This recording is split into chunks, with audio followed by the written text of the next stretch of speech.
Hey, how you doing? This is John, and welcome to John's Long Box. That was a weird view that I felt like you were right in my face. I could have reached over and kissed you. But how you doing, everybody?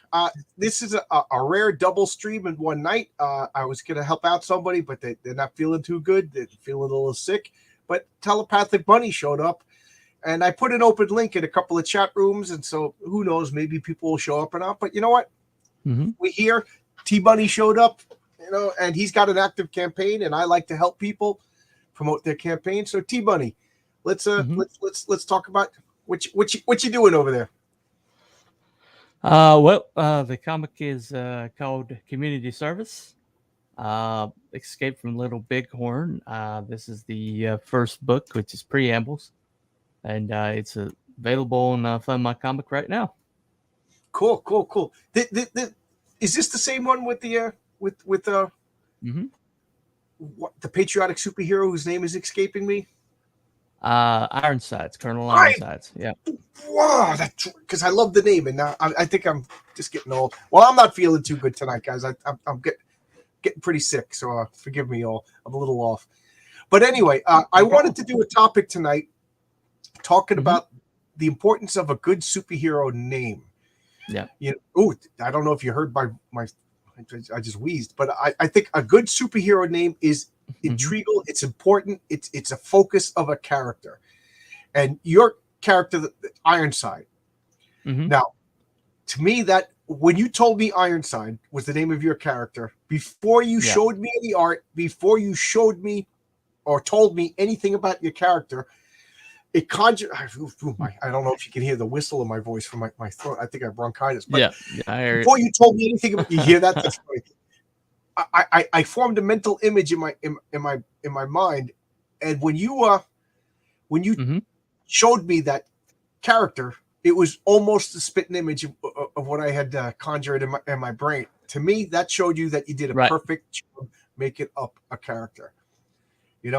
So well, the backstory's really interesting. He up until the War of 1812, he was known as the Cast Iron Continental. That's what they called the soldiers of the Continental Army. And what's that? But his friend that he met, Keelhauler is his name. Was captain of a privateer. And he saw Ironsides standing up on the bulwark while they were getting broadsides from a English frigate. And he yelled up there, he's like, "Who do you think you are, old Ironsides?" Which was the USS Constitution. It was the nickname of the USS Constitution, known for being impervious to harm. And so everybody started calling him Ironsides, as a joke. But he liked it enough that he kept the name. So... And I think first off, let me say hello to Kevin Ryan, and you're looking a lot like Christopher Reeves tonight. You got a Superman outfit to go with that? I was actually told when I lived in New York that I should make extra money by dressing up as Superman and standing in Times Square. There you go. By the way, how do I sound tonight? I got a brand new microphone. You sound pretty good.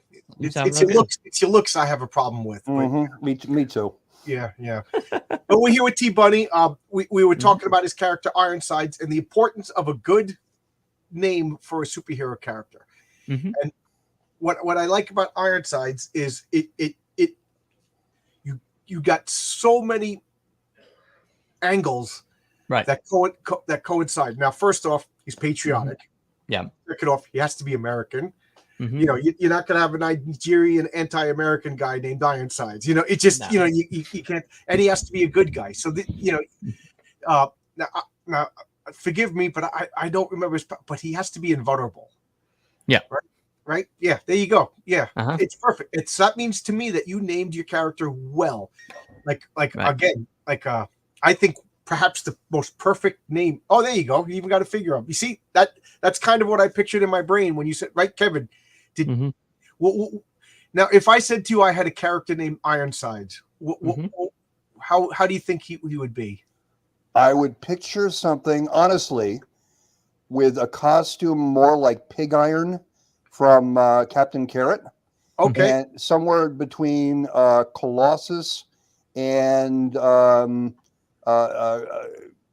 something along those like silvery, shiny, Right. big, hulking. Sure, but strong, Mm. patriotic, American.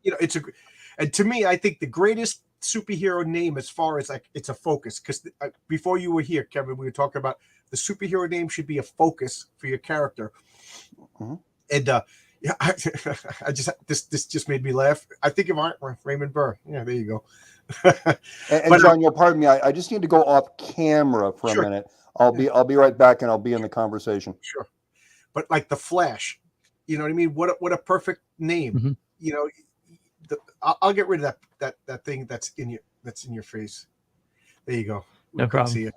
Well, but the Flash, what a perfect name, what a perfect focus. When I say my hero's name is the Flash, or I'm talking about the Flash, it's perfect. He's fast. Here we go, right here. Here's Ironsides, right? Yeah, this is a piece of art that I just had finished. You drew this? A friend of Nice. mine at a Comic-Con drew it. Okay. My colorist, Mika from Barbusco Comics, she did the coloring. Yeah. So I mean the cyborg helmet. I probably wouldn't have pictured, but everything else works. The patriotic, right. All right, and John, before we get off, Well, it's not actually. I'd like to point out that the Flash is a much better name, say, than the Wizard. Yes. I don't think anybody is going to argue that. If your purpose is to make me giggle, then the Wizard is a better name. Right. But yeah, Ironsides here. So, like I said, he's tough. He's patriotic. He's got a scowl on his face, but he's a good guy. Right. So is he the hero in your world? Yeah, he's kind of the heart of the book. Okay. But before he was forcefully retired, he was like over all the powered people in the United States.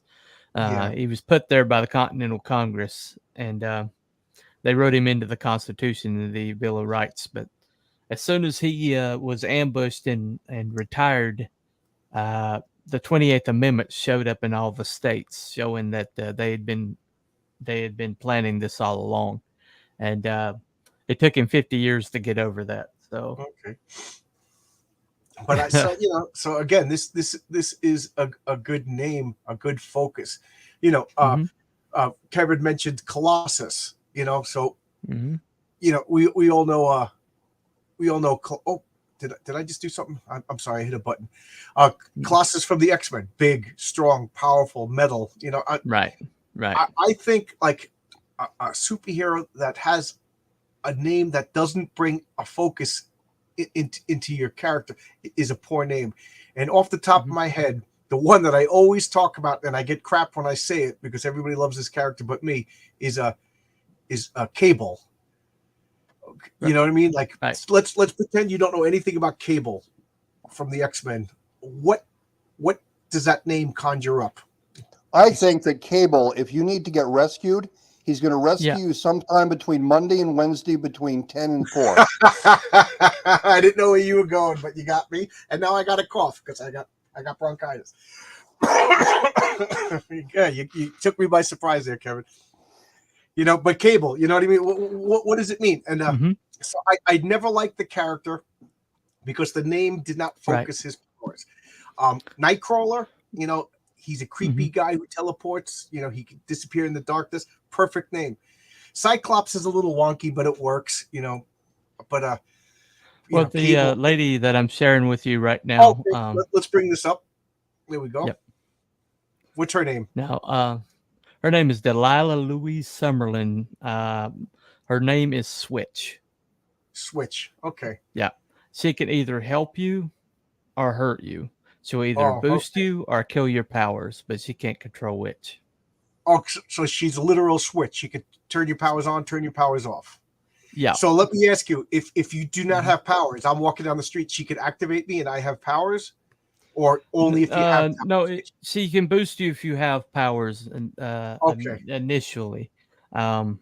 She can't give somebody powers, but what little if you're like a minor power, she can boost you and make you a Okay. major power for just Okay. temporarily.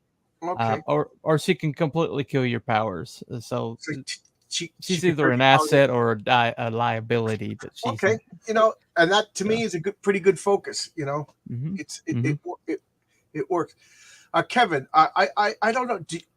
Are you working on a comic? Or are you thinking of making a comic? Yes. I mean, I'll be making a comic at some point. I don't have any. So let me ask you: do you have a character in mind? And if you want to play this game, do you want to give us the name of your character, and we'll try to guess? Well, I'll tell you, the comic I'm working on may not be helpful, but the title of the series, it's about a hapless Joe who is in a henpecked family, trying to make it in the world, and the book is called My Life cousin? is the no, it's called Life is the Pits. Life is the Pits. So it's not a superhero character then. No, right. Okay, so there you go. Yeah, But we're talking about superheroes. Yeah. So let's play this game. Okay, I'm going to give you a character that's coming up in my probably around issue 7, if I make it that far. Big Iron. Big Iron. Big Now, Iron. Tell me what you think Big Iron is, and unfortunately, I don't have any art that I can share with you. Well, I mean, he sounds like what we've been talking about. Big bruiser, big, combator, what have you. Or you could go completely the other way and what do they call it? Subvert expectations. In the same way that Yeah, he's a 12-year-old girl in a wheelchair. Yes. Is he? No. Get this. I don't know if you remember this, but when Paul Levitz came back to the Legion, I think he established that it was Colossal Boy maybe or something like that, and it turns out he was an Imiskian. So he wanted to be called Atom Girl or Atom Boy or something. Yeah, Atom Boy, because he was too small for his race. Yeah, so Big Iron, T-Bunny, what do you think? What do you think Big Iron would do? I'm thinking of somebody that similar to Colossus, like Okay, well, someone with like metal skin or something like that. he definitely has metal skin because he's a robot, and he's in the Old West. He's okay. He's gonna have like a locomotive grill on his face and a steam check. He's a kooky. So it's like a steampunk robot. Yeah, it's going to be set back in time. It's going to be in the Old West when skinwalkers were attacking these gold miners. So the kooky scientist created a robot to protect them, and he's the robot sheriff. So he's Big Iron because the gun is a big iron. Right. I was listening to that song. He had a big iron on his hip, and I'm like, that's a good name for a superhero. Well, though, yeah, I mean this applies across the board. And sometimes in real life, but even if you're doing like not a superhero character, but even a heroic character, think of characters like Brett Maverick. He's a Maverick. Okay? Yeah, he's a troublemaker. He doesn't follow those damn rules. Or James West, agent of the Secret Service, or Archie Bunker. His family went all the way back to the Revolutionary times. Yeah. So this is why you call it Felix Unger. Don't you just want to slap him? Mm-hmm. Well, I've got a character. He's a Southern boy, and he's kind of a mama's boy. But he was in a car accident. He didn't know he had powers until he was in his car accident. And anytime he gets hit by any physical force, it turns into muscle mass. Okay. And so his name is Collision. Collision. Okay. Yeah, but to charge up, he basically has to get hit, and he feels it. So he absorbs kinetic energy and turns it into. So if you want to charge him, does he get bigger and stronger? Yeah, he gets bigger and stronger. Yeah, forever, or does it wear off after a while? It wears off. 15-minute charge. So that's kind of, I could picture a lot of good character moments in the middle of a fight, like Big Iron turns around to wallop somebody. In the first fight, he basically says, "Okay, I'm ready for my charge," and Ironsides throws a transfer into him. That's cool. Now, John, I bet you T-Bunny will get a kick out of this. I know recently you had a conversation with Stan Lee's brother Larry. Yes. And he mentioned that he had created the character of Anthony Stark. Correct. Now that I knew, but you had told me that he didn't like him being called Tony. No, because the man who makes all the decisions is Anthony. Yes, Larry Lieber. I was on the phone with Larry Lieber. I called up Larry Lieber. I guess I got to give a little backstory to this. I called up Larry Lieber because I've been doing conversations with comic creators, so I got a hold of his phone number and I called him up, and he took a liking to me, and we've been talking once, twice a week, and he's not going to come on my channel. I don't even think he knows what YouTube is. The guy's 94 years old, Right? But we're probably going to go out to dinner one of these days with Larry Lieber. I'm so excited. But anyway, long story short, he was telling me that he was annoyed when he went to the movie theater and they were calling him Tony Stark. And he says, Tony Stark makes you pizza. Anthony Stark runs a company. And I got a kick out of that because he's kind of right. Because I'm an Italian from New York. I had a pizzeria and I worked with a lot of Tonys, Well, I think Anthony's one of the managers. Tony's were the guys in the back making the sauce. Well, I think that speaks to the character. The character has always been less than he was supposed to be. Because he's been lazy and he's like kind of coasted through life, and so he's supposed to be an Anthony, but he winds up being a Tony. And the other one he's annoyed with is Henry Pym. He goes, Henry Pym is a cool scientist named Hank Pym. Is the guy who cheats on science tests. Larry had me cracking up. He's pretty funny, That's clever. Right, we got Heroenberg in the audience. You want to come in and join us? Heroenberg, I'm very loyal to. He's one of I think the first person to ever reach out to me and talk to me and come on my channel. Yeah. Heroenberg has a lot of cool names in his comics. Well, Strong Guy's different in that the Strong Guy, once he takes the energy into himself, he has to expel it. It almost immediately, or it deforms him.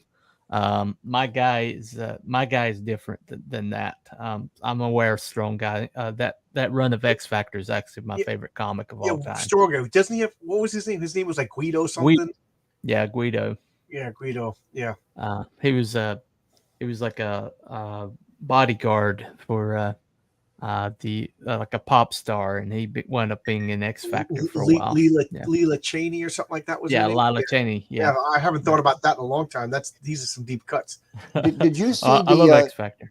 Did either one of you see the chats this week on the Professionals and then on PopX with Roy Thomas?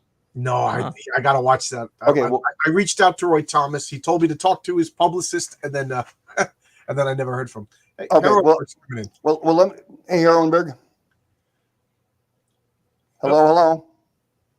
Oh. Paging Heroenberg. I guess he's having some mic issues. He'll figure it out. So keep talking. Now get this. So on the first show, they were going over an interview that Jack Kirby had done with Gary Groth 30 years ago for the Comics Journal, and about who created what at Marvel, and it was done at a time when Jack was quite bitter, and he was taking credit for a lot of what had happened. And then Roy came in and said, well, I watched that, and I have to take issue with some of the stuff because I was there. And so let me tell you who did what, which was really very cool. But I have a theory about Kirby specifically. And Kirby, it seems to me, used to do, first of all, when Stan was inventing the Marvel Comics, I'm sure you know the beginning of the story. He goes out golfing with Martin Goodman, and Martin says, Justice League is selling, come up with a team of superheroes. Came up with the Fantastic Four. With the Fantastic Four and then the Hulk. Well, the Hulk didn't do so well. They canceled it after 6 issues. Yeah, they didn't know what to do with the Hulk. If you read those first 6 issues of the Hulk, which is a great name, when you say Hulk, the creature of the Hulk is formed in your brain, but they didn't know what to do with them. You could tell, like, well, actually, he was a monster. He was Jekyll. He was right. The monster. Do you know the original story? The monster, Zemu the Hulk. Yeah. So comes to Earth. Okay, so that was the original Hulk. Stan was recycling an idea, but the next 2 he comes up with are Thor and Spider-Man. June 5th, 1962. Both books come out on the same day. Stan took a look at what was selling at DC, and DC's #1 book was Superman. So Stan says, well, we can't own Superman, Yeah. but we can own Super God. Right. So let's take Superman, put a metal helmet on him, give him a hammer. Right. Boom. Same We have colors. Red cape, blue costume. Mm-hmm.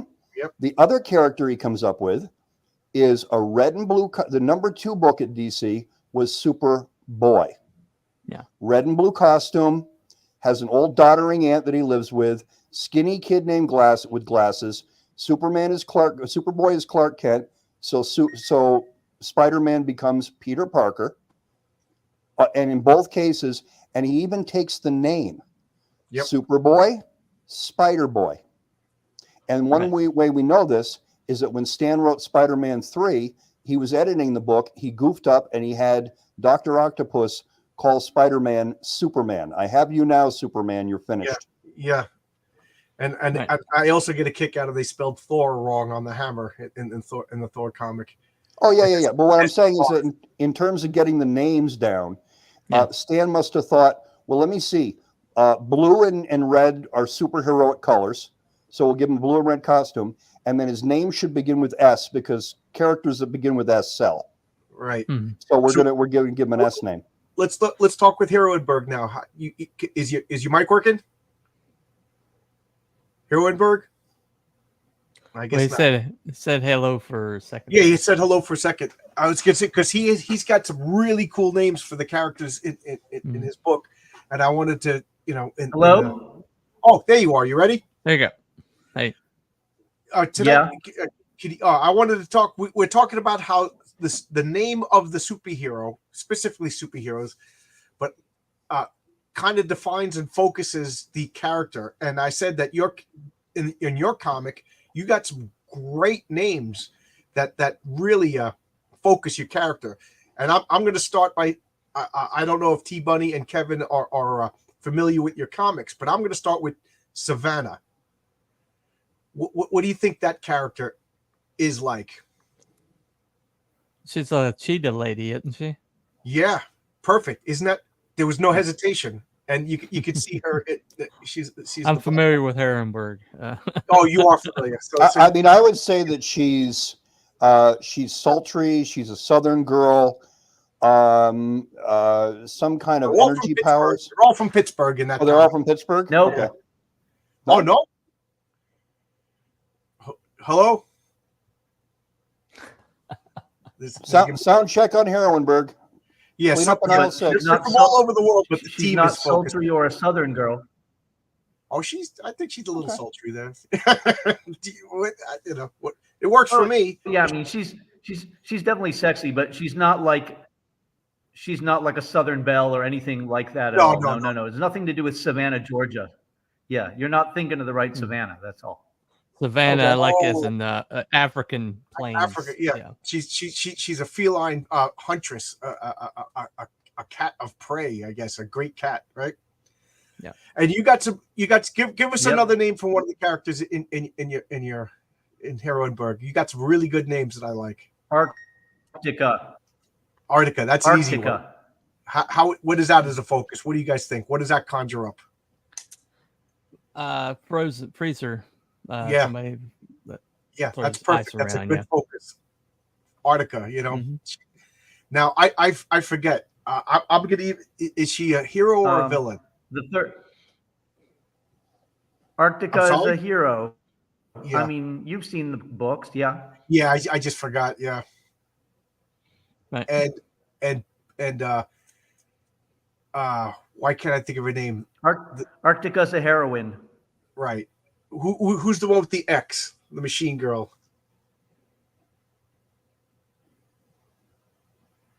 This is gonna be Ex rough. Machina. Ex Machina. What powers does she have? The power to asking- build and fix machines. At Yeah, super I knew speed. that. I was asking Kevin and T Bunny. Oh, okay. So Oh. she's a technopath. You know what a technopath is? Mm-hmm. Yeah, Sure. Like Like Warlock. Control, Forge. Yeah. like like but- control machinery. Yeah, Yeah. like Warlock meets Magneto because she has yeah. Right. I think again, the classic example that I always give of where the name does not help you, and is Cable. And I know I'll catch hell for this, but I always thought the name Deadpool didn't really match what he does. You know, he fires guns, he regenerates. You know, like when as much as I hate the first Ryan Reynolds Deadpool in the Wolverine movie, he at least took people's powers, and that kind of fit a little bit more. You know where his name comes from? It's from the Clint Eastwood movie, right? No. No. Oh no, where's it from? From Teen Titans. Deathstroke, the Terminator, and Deadpool. Oh yeah, okay. Stroke, you stroke it. You do the It's from breaststroke a betting pool, right? Yeah, Yeah. because they Betting had on such a somebody's high, death is a mortality dead rate. pool, right? Yeah, I saw that in the movie, but I don't recall that ever in the comic. But it's a good save if you ask me. That's in the comics. Oh, it is in the comics? Because they had such a high mortality rate for their for the experiments. Oh, okay. The guards all had a betting pool as to who was going to die. Okay, all right, I And take that back. Yeah. So, and the other one is Bishop. Like, what does Bishop have to do? Because that's not his real name. Like, he has a real name, which I can't recall to him, but his superhero name is Bishop. Yeah, now, I could understand if he could run fast diagonally or something like that. Then that, but what does Bishop have? I mean, it is a cool name, but how does that focus your power? You know, Superman, the Hulk. You know, these are great names. Batman. When you say Batman, you get the dark, you get mystery. You know, I mean, I guess detective would be a little bit of stretch, but you get mystery and fear and darkness. You know, it's a great name. You know, I can't. One of my favorite names for one of my characters is Osmosis. Osmosis. Mm. I can't think for the life of me what Bishop does. Right. I can't remember, but I'll bet you that there's some. If we ask the writer, and I don't remember who created him, there's got to be a reason why Bishop. Right. There's got to be some historical weird reason. Is it Fabian Nicieza who created Bishop? I'll ask him Monday. Yep. He's going to be on my channel. So Osmosis. Don't say another word. I'm going to guess Osmosis. Osmosis transforms into an amoeba and can undulate and travel and maybe suck out the moisture out of your body, thus killing you. I'll bet you he merges into other objects. Herrenberg, do you have a guess? Nope. All right. What does Osmosis do? T-Bunny? All right. Osmosis actually Osmosis? He absorbs. Yeah. He absorbs people's powers. He absorbs. He's like Absorbing Man, right? Yeah. No, he absorbs people's he's like powers. Absorbing Man. Oh, okay. All right. He's kind of like Rogue. He's kind of like Rogue, except what he does is permanent. Herrenberg, did you know that, or did you figure that out from the name? Well, osmosis is a specific physical process. Yeah. Right. Unicellular organisms use to take in food and expel waste. Right. I learned that in biology. So yeah. So yeah, it's absorbing stuff, right? Oh, and by the way, Bishop was a three-way creation of Wills Portacio, Jim Lee, and John Byrne. Okay. So there you go. Lucas Bishop. So yeah. So his name is Bishop. Okay, Lucas Bishop. So Osmosis, there you go. That's perfect. I didn't think of that. Yeah. So he's like the absorb. That is now. Yeah. But it's spelled Osmosis. Okay. That's cool. All right. You won me over. Good job. He's a villain, by the way. Osmosis. Yeah, that's definitely a villain name. So is he the savior of Australia? He leads Australians out of the desert. That's his power. No, he's not saving anybody. He actually keeps their powers after he sucks the powers out of somebody. He keeps them in vials for him so he can switch between powers. What powers are good guy powers and what powers are bad guy powers? Any power that like damages someone else usually winds up being a bad guy power. Yeah. You know, Superman punches people, that damages you. You know. Well, but it's for their power to operate. I think one of the damages someone. Good talk. One of the typical powers, I would say, would be like not targeted destruction, but kind of wanton destruction that you can't really control so well. That would be kind of a bad guy power. If it's really targeted like an explosion, like and Nitro. focused, it could be a good guy power. But if it's like kind of wanton and just spread I'll buy that. around and being chaotic, it's bad guy. Well, there was this character at DC. Explosions and stuff. It's one of my all-time favorite characters. His name was Emerson. And I'm sorry. What was the name? I caught the whole thing and I missed it. Grant Emerson was his name. But Damage. He would damage, yeah. But he would build up power in himself, and if he lost control, he like blew up downtown Atlanta. Series, and it didn't last long enough. I thought that was an awesome series. Yeah, I really love like that character. Yeah, so I'll agree with Herrenberg here. It's funny. I've been talking to Herrenberg now for like 2 years. I still don't know what your real name is. So, but like collateral damage, as I call it, like Nitro, who fought Captain Marvel. He just freaking explodes and takes things out. But he kicked off Civil War. Yes, by blowing up that Connecticut town. Yeah. And I will say Death Touch is obviously a bad guy power. You know, can you hi, I'm Captain Death Touch. You know, do you guys know the origin story of Diablo? I didn't know that. Holy crap! Yeah, I didn't know that either. I wonder if that's one of Aaron Lopresti's first jobs, because that was well, you could say the origin story of what, Kevin? I'm sorry. Oh, phooey, because you got me thinking Lopresti and Damage now.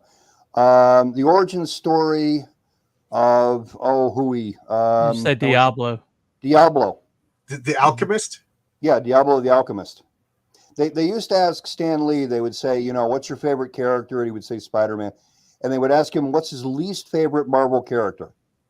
Mm-hmm. And the story that Stan would tell is he says, the hardest thing about writing a comic book, without doing a bad Stan impersonation, he would say, the hardest thing about writing a comic book is coming up with a new villain every month for the hero to fight. And so one day I was trying to think up a villain for the Fantastic Four, and the name popped into my head, Diablo. And to this day, I still don't know what he does, but I knew it was a great name for a bad guy. Yeah, it is. But the man also came up with Dr. Doom, though, so we can give him a pass. Well, Dr. Doom is a great name. We're talking about great names. Now, Dr. Doom. First off, Doom, destruction, violence, and then Doctor. What does that mean? He's arrogant. He's smart. It is a perfect focus for that character. And then covering up in that metal, that is just brilliant. Is not his calculation. To mess with. His calculations could not possibly be wrong. Right. Arrogance. Right. Dr. Doom is a perfect name. Like, again, the whole. But then you have Doctor Strange. Doctor Strange. Yep. Yeah. Doctor Strange. I have a character called Dr. Cypher. Hey, John, I think a good title for a villain is always Baron or Baroness. They're almost always bad. Yeah. The Baron or Baroness. Can anybody think of a good guy? Or Countess. Countess. Yeah. I Baron Blood, Baron Bedlam. Yeah. I have a Count villain. Nefaria, Count Dracula. I don't know when he'll appear. He's called Count Zero. What does Count Zero do? Zafaria was not Baron. A thing. Baron Zafaria. Count Zero doesn't do anything. No, he counts to zero and then he leaves. Right. No, he has ice. He creates a zone of absolute zero. Actually, that was the original name of Mr. Freeze. Count Zero. Mr. Zero. Oh, Mr. Zero. Okay. Mm-hmm. But that's what Count Zero does. I created a character for Luke Stone's universe, the Hybrids universe. The guy's a complete heat sink. Basically, anything around him goes to he pulls in thermal energy, basically. But he had before his powers came online and he accidentally killed his family. He was he had a side job as an ice cream man. So now he's like the Ice Cream Man. Is that his name, Ice Cream Man? That's his villain name. Is he a one-man band like the Tom Waits song? All right, we have another guest. Let's welcome Hojo to the. How you doing? Hojo with the mojo. Pretty good. Just popping by a little bit. I got a show here in about 10-15 minutes. Just stopping by. Yeah, See what's I up. don't know how long I'm going to go. My throat is killing me. I'm getting pretty sick. Oh, look, it's Kevin Ryan, the white dude. Hail. Yes. You As got called a opposed to- white. You got called a white guy today. What did I do now? Oh, on Twitter, somebody called you a white guy? Yeah. Oh, wait a minute. I remember you. Okay. Right. Okay. Now I get it. No, but yeah, one of the an Antifa guy was going after something. I forget what he was babbling about. How dare you be white? How dare you be white? Oh yeah. What these guys do is they take my avatar and they blow it up and they go, "Look at this! An old white guy is making comments." What are you, a blithering idiot? Come on. Yeah, well, not you, Hojo, but these. Yeah. I've had that happen several times. I'm a total blithering idiot. Me too. Right. So Hojo, we were up, talking about superhero names as a focus for characters. So give us one of your characters, and we'll try to guess what they do, just based on the name. Okay. One of my characters, but it'll give it away. They shoot. Well, what's their superhero name? Oh! You're talking about for my characters? Yeah. Like for the mythicals? Yeah. Mm-hmm. Okay. Night Shadow. Night Shadow. Okay, what does Night Shadow do, everybody? It's like a ninja or something like that. Hi. Hello, Randy. Hi, Randy. Hello. Hey, Rainy. What's up? We're playing a game called I would say like he's kind of like Whisper, like an Night Shadow. He's mysterious. We're playing a game where we're mentioning our original characters, their superhero names, and then trying to guess what the character is like to see if the name fits.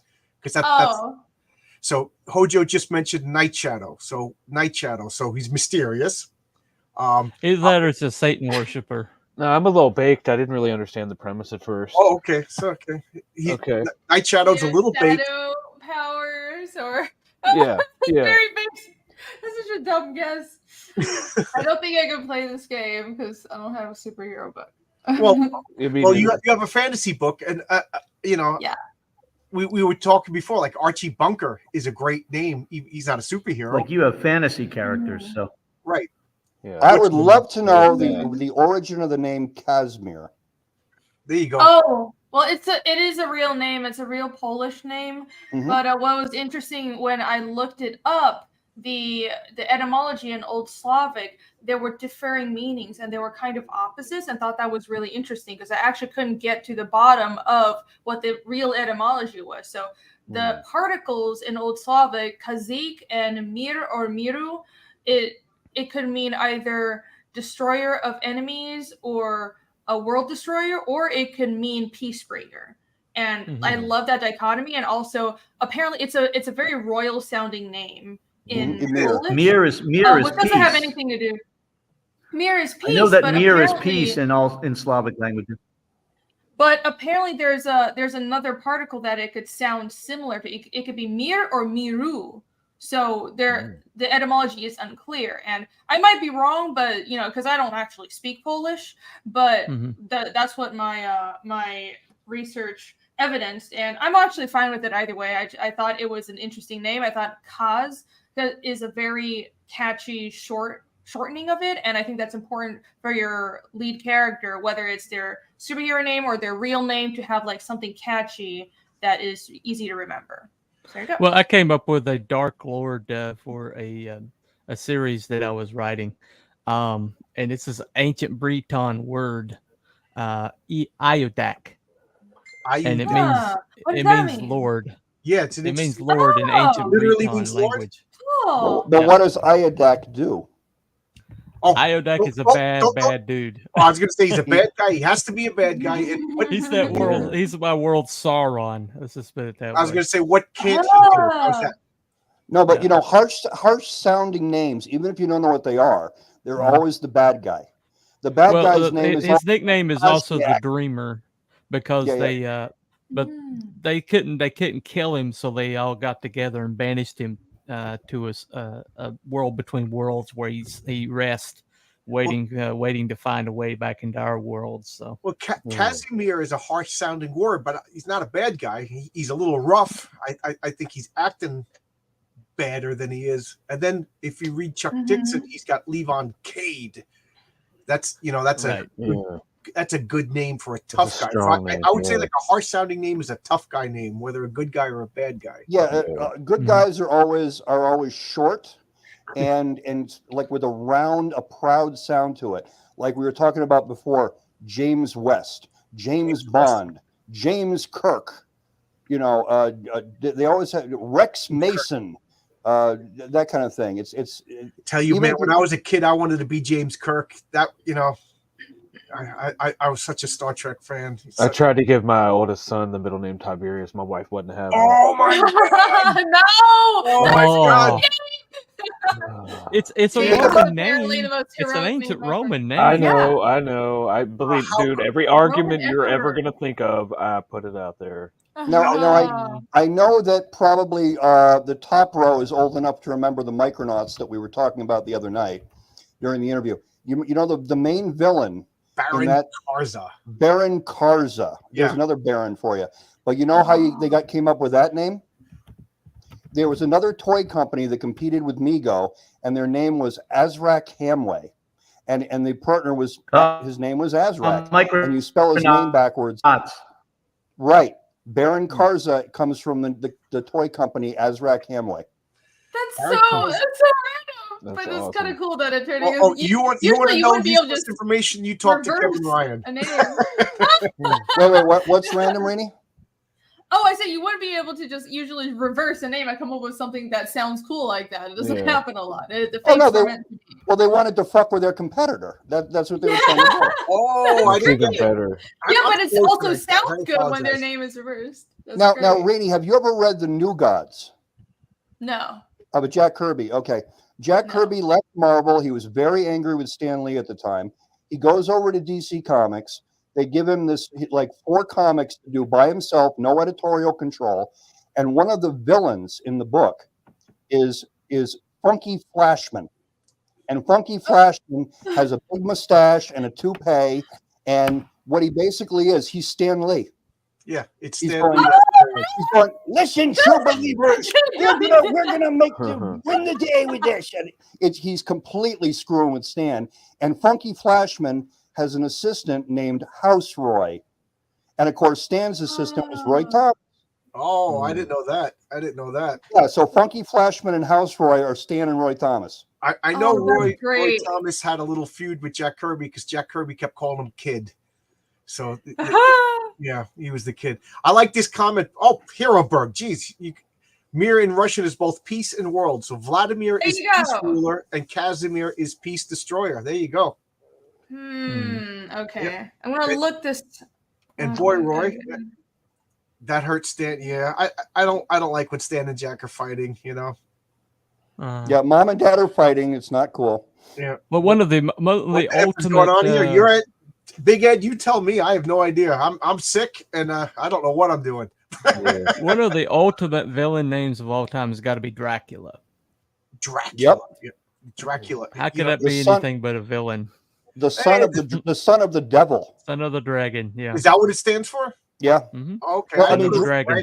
I thought it was his dad was known as the Drago, was the dragon, and so he was known son of the dragon.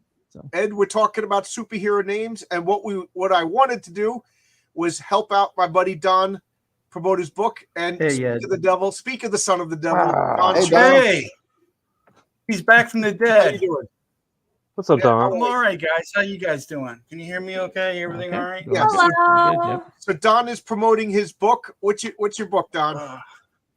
Omega Mission God's Eye, also known as Don's Not Dead Yet. Don is not dead yet. All right. Don is not dead yet. The sinus infection trying to take me out, guys. Yeah, I'm feeling sick too. I don't know what it is. I work outside behind me. Let's do this. So you Welcome have a back to the States, Rainey. Oh, thank you. It's been a while, but it's good to be back. Oh, that's right. You out of the country for a while. Yep. What do we got up here? We got Another side of the Hojo, room. my dude, T Bunny, my dude, Kevin Ryan. Don't know you, but you can be my dude too. Ehrenberg, good for you. And of course, John is my dude. Yeah. So Hail, how Don. we all Thank doing you, tonight? Don. A lot of Hey, dudes. John, Marcus asked a few times. Maybe somebody can help an old. I'm not a boomer. I just play one on YouTube. How do I make somebody a moderator? I If don't you know. go, you have to go. You on have the to go YouTube into chat. YouTube. Yeah, go on the Okay. YouTube chat and then click on a little three. I think you three dots. select them in. I think you select them in the I'm gonna chat. turn off my mic just in Yeah. case it causes problems. I'm gonna turn Marcus into a mod. You guys talk amongst yourselves. Okay. Okay. Herrenberg, I just looked up Casimir again. I think you're right. You probably, I don't know if you like speak a Slavic language, but I just looked it up and it was like, okay, mir can mean both peace and a world, but I like on this website, the meaning I got, the first definition is literally keeper or destroyer of peace, which is completely opposite meanings. So I'm very confused. But on Wikipedia, it says the Kaz part, the root is Kazakh, which means proclaimer. And none of this makes any sense, but thank you for informing me of what you know. Well, I think Very it's not. frustrating. It's what every think man wants to hear from a woman. You were I right. think idiomatically, Rini, I think idiomatically, Casimir means somebody who. I think, as far as peace destroyer, idiomatically, Casimir means somebody who is upsets the status quo. So, Right. somebody who is a it's like- roustabout, who is a rabble rustler, rouser. upsets the status quo, destroys That's the kind peace. of the vibe I got. That's what was important to me. Yeah. But Everybody, okay, Mama so Donna this says hi. whole Rabble rouser, that's it. Hello. Yeah. Hi, rabble rouser. I like that. This is why the easiest path is actually just to create your own language, so you don't have to deal with real world etymologies. Yes, There you go. exactly. Boom. It worked Boom. for Tolkien, right? Yeah. Well, I know, easy. I So think good. all Is of that this really is. difficult making your own language, Joe? I don't know if difficult. It was time consuming, but I like it. So it was a process that's still ongoing. It just takes time. Yeah, Rini made up Do her you have own slang language or- and her own, for her own. I'm fanboying gushing over here. I really like Fiendish. It's one of my favorite of the Kickstarter. Like, what is F off in Fiendish? We must know. What is what? Sorry. What is F off in Fiendish? That way, if I get good and F mad, off? I'm going Yeah, down the we gotta road learn to the Walmart. first thing you do when I you can learn a say, foreign "Biggity language. biggity He da." wants to. I He said, wants "What's to learn that?" cuss I words. said, "I just told I you do something I bad." do Did you- have swear words. I do have swear words. Okay, wait, I have to remember. I think kvat is either fuck or shit. So, Ooh, you got to distinguish the between the F two of those. word I can would get be- messy real quick. there is okay. It's a sound. Kvat is F word, and the general kind of like oh shit or damn is yasi. So, and there's different ways you can modify that. Like if you're calling someone fucker, it's kvaza, and there's all these particles that you kind of conjoin words with and everything. I do have a swear word section if you go on fiendishcomment.com. It is the whole language Yo, dictionary cool, right man. there. Too cool. I mean, but isn't this all like a function of world building? Because now, for those of us who grew up reading Tarzan or being familiar with Tarzan or playing Tarzan on the playground, who doesn't know the line "Unk man gunny unk"? Not Which- me. That would be me. No? I don't know that. Which is Tarzan calling to the gorillas to come help him. "Unk man gunny unk." Yeah. They I used was to use always that in like- the old movies. Tarzan swing from tree. Tarzan knock you out. That kind Yeah. of thing. I did Oh that- no, I you did got that. to you got to read the books. There's a whole vocabulary. Yeah. I Same did a thing with son of John Tarzan. Carter. I read the first Movies two and Tarzan comics. novels, and I Really? loved them. I love the first two Tarzan novels. They were nothing like I expect. Well, the first one was like the second book. He was a French foreign agent going around fighting in Arabia. And I couldn't. Never would have guessed that in a million years. But that's neither here nor there. Well, Rady, was Tarzan a Sorry. thing in when you were growing up? Was that around? Only the Disney movie. Oh, okay, all right. You poor thing. That kind of petered out in America, like in the 70s, I think. Lord Mhm. Greystoke. Yep, Yeah. Lord John Yeah. Greystoke. You So missed John, out, Greenie. I know. I've been told.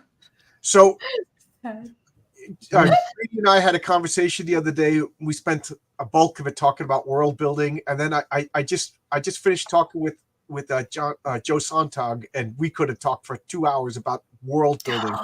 Yeah. His comic is doing phenomenal. It's at 68,000. Geez, just it just shows you how high the ceiling is and how well we can all do. But Don, you were telling me you got a pretty cool world built up for your. Anything you want to tell us about your comic Omega Mission? First of all, it is going well with the Mega Mission. It's well over $100,000 in an alternate universe somewhere, which I'm very pleased about. Yeah. Are they doing well on Earth 2? Well, maybe Earth 3 and 4 as well. Who knows? But anyway, it just got me excited. I totally bought it. I tell you, man, I'm loopy tonight. I apologize in advance. Well, I'm loopy too. It's the cold medicine. It's like, woo, man. Everybody's sick. But as far as the world is concerned, it's Earth as you would know it today, but with a lot of differences. Okay. Which probably doesn't help clear that up. Again, cold medicine, head not working too good. I'll do what I can. Pretty much all the events of the past 10,000 years have happened as you would know it, but it's all been kind of a lie. Like, for example, Cain didn't kill Abel. There was no flood. Things like that. Look at the stunned silence of the crowd. I got you in my grasp now. You're all confused. Awesome. No, I remember you telling me it was. Sorry, people. I wasn't going to pop. I wanted to pop on just for a little bit. I wasn't expecting to get put in the hot seat. You didn't expect to get quizzed? You didn't? Yeah, man. I'm all medicated. Yeah, okay, I was just coming to say hi. Well, this What's up, is your buddy? show, Don. Yeah, you're the Carza It's not LeBron. my why the show is John's here. show. I'm glorified Let's talk guest. Hojo, the Mythicals. You have a he's just like me. I'm stoned. The Mythicals. It's a mystical world, right? Yeah, man. We're in issue 2 already. Issue 1 was a lot of fun. I backed it. Yeah. If you read issue 1, you find out that Nancy finds out that this world is real. The supernatural is real, and there's this team of monsters that fight separate supernatural threats. But issue 2 is her first day on the job, so she gets to meet new teammates and gets to see what level M actually looks like, and gets to meet her new boss, kind of. Oh like yeah, a talking cat. Is there a Yeah. boss? I've you been got there. that. That's an optional buy, or is that a stretch goal? No, it's in the box. Like when you buy the box. Nice. Now we would talk originally. This was going to be about your character. So your character is Nancy Moon. Yep. And why is that a perfect name for your character? Because I think it is a perfect name for your character. Nancy Drew. It sounds dope though, right? Like it does. for like a supernatural mystery lady. Nancy actually comes from I ripped it from Nightmare on Elm Street. Like she was like a perfect heroine. Well, Nancy Drew, so yeah, Moon, she's smart. Moon is night, and Moon is a source of magic. Yeah. I think it fits the book. Right, she's not a superhero, but yet the name works really well. You got a name that works, you're in, man. Yeah. By the way, does anybody here know where Clark Kent comes from? No. Krypton. Okay. Next question. No. Come on. No, I'm serious. that's his real name. Clark Kent comes from Clark W. Doc Savage. Clark. That's right. And Kent Nelson, the Nelson. Shadow. Yeah. Yeah, Kent. Yeah.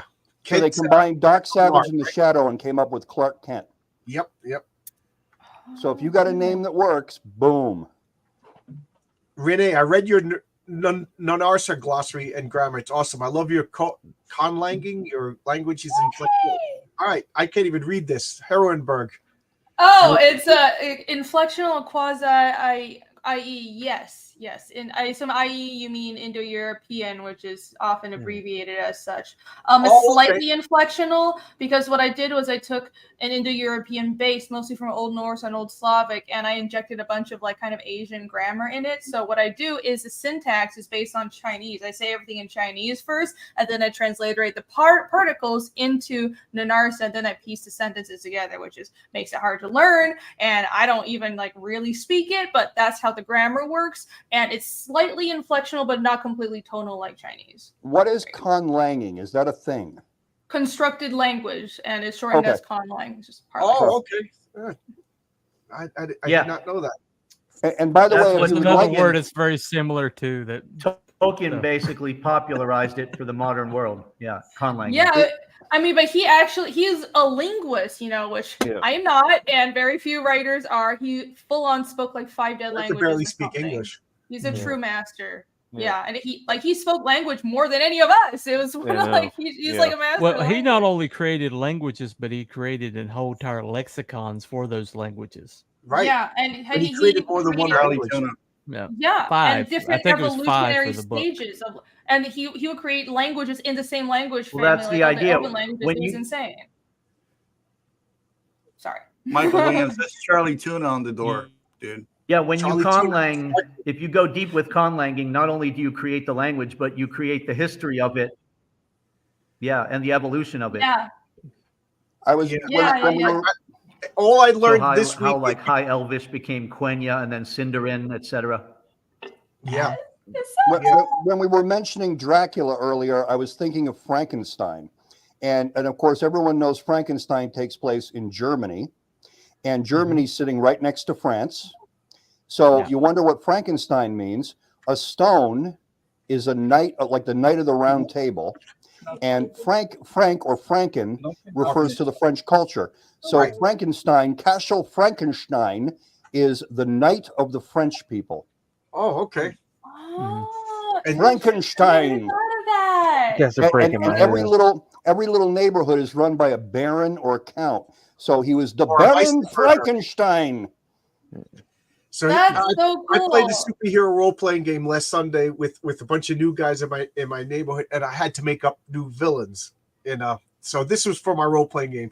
So on the spur of the moment, I came up with the bad guy. I'm going to tell you the bad guy, and then you describe his powers and abilities, and then we'll see if he fits the criteria for a good supervillain name. His name was Reichenstein. Reichenstein. What was Reichenstein? Can you tell me what Reichenstein was? Well, he would be the knight of the realm. Well, No? I gotta dip out, hulking and John. okay, unstoppable. bye, Hojo. That's I good to thought see I you, brother. could- Going up. Reed, Right, Bunny, it's a realm or a Kevin, kingdom. Harlenberg, Don. Later, Hojo. I missed you, dude. All right. Stein was stone. Yeah. Well, let's give the Mythicals. Mythicals one was good. So what was Frankenstein? If Frankenstein was to pop up in a Marvel or DC comic, what would he do? What would he look like? He's an evil count. He sucks Big, blood. hulking, and unstoppable. He was a Nazi Frankenstein. Close, man. Frankenstein. He was he was a Frankenstein creation in a Gestapo Frankenstein. uniform. Oh, Frankenstein.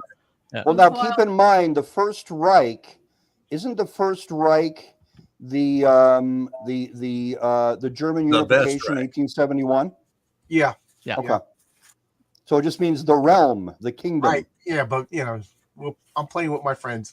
Yeah, okay. Right. It's just you take Reich, which everybody knows, Third Reich, and then you take the Yeah. Stein, which I get it. I never really thought about the etymology of Frankenstein, but I love thinking about, words we've known our whole lives, like Oxford is a word that to us, we don't think of the meaning, but it just means the ford, or like ox crossing and the ford of the ox, and all these really basic names. And that's another tip I heard about creating place names and even family names in fantasy, where you can create it in a different language and it sounds cool, but the root meaning is usually very bland. It's like the White Hill or the Dark Forest or Here Be Crows and something like that. Yeah, Because well, that's how people one name of my places. one of my favorite characters that I've created is a omniscient narrator for my series. He's kind of like a stand-in for me, but he's kind of taking on a life of his own. But his name is Mr. MacGuffin. Mr. McGuffin. Mr. MacGuffin. So What's the Mr. etymology of MacGuffin? Mr. MacGuffin, I suspect you have no idea who he really is. He disappears in and out of realities. Yeah, you'd be precisely right. Oh, there you go. So that just proves that my theory that a good name, everything falls from a good name. So Yep. if you have a bad superhero name, He was my way to info dump and still be interesting. and get the story going, right? Like There you go. I used to have a character, and he was this lunatic with a blonde crew cut and a dark and pink, a purple and pink striped pajamas, and he had like a Riddler mask. And he would show up and do crazy magic tricks, like he would light cigars with his thumb, and he would vanish, and all you could see were his eyes and his mouth. He was the Cheshire Man. The Cheshire Man, like the Cheshire Cat from Alice in Wonderland. Yeah. Right. He was kind of like low grade Q or Mixoplick. Mm-hmm. Now there's a Mixoplick. What would Mixoplick do? Or Miss Pidlick.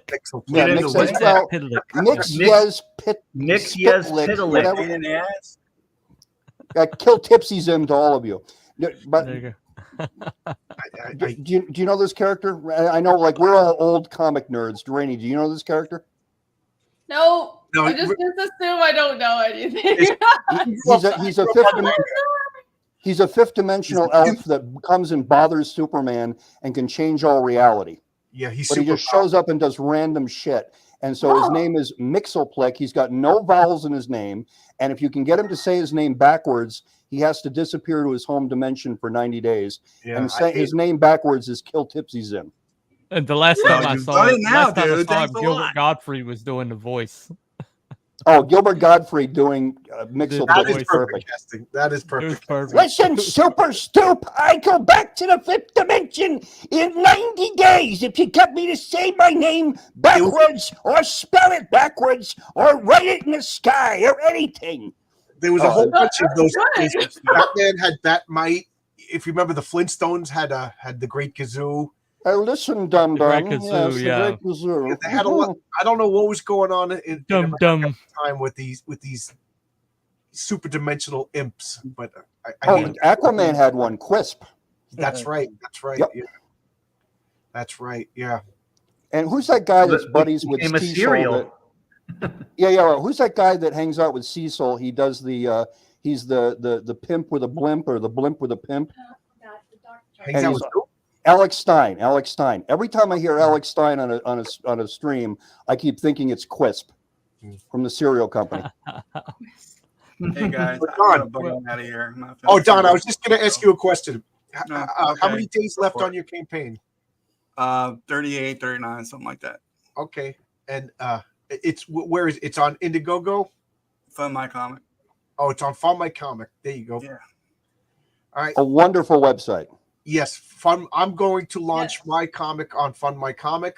I was just talking with Luke today about stuff to do before you get ready. And like I said to people, why I'm not going to go to Kickstarter. I'm not going to go to Indiegogo because those people don't know who I am. They don't know anything about me. Luke already knows me. He's the owner. If those of you don't know, Luke Stone is the owner of Fund My Comic. If I have a problem, I could go right to the man, And I trust he's not going to shadow ban. I trust he's not going to gatekeep, So I don't understand going to another site. Like, I don't think Indiegogo is going to generate me money just because it's Indiegogo.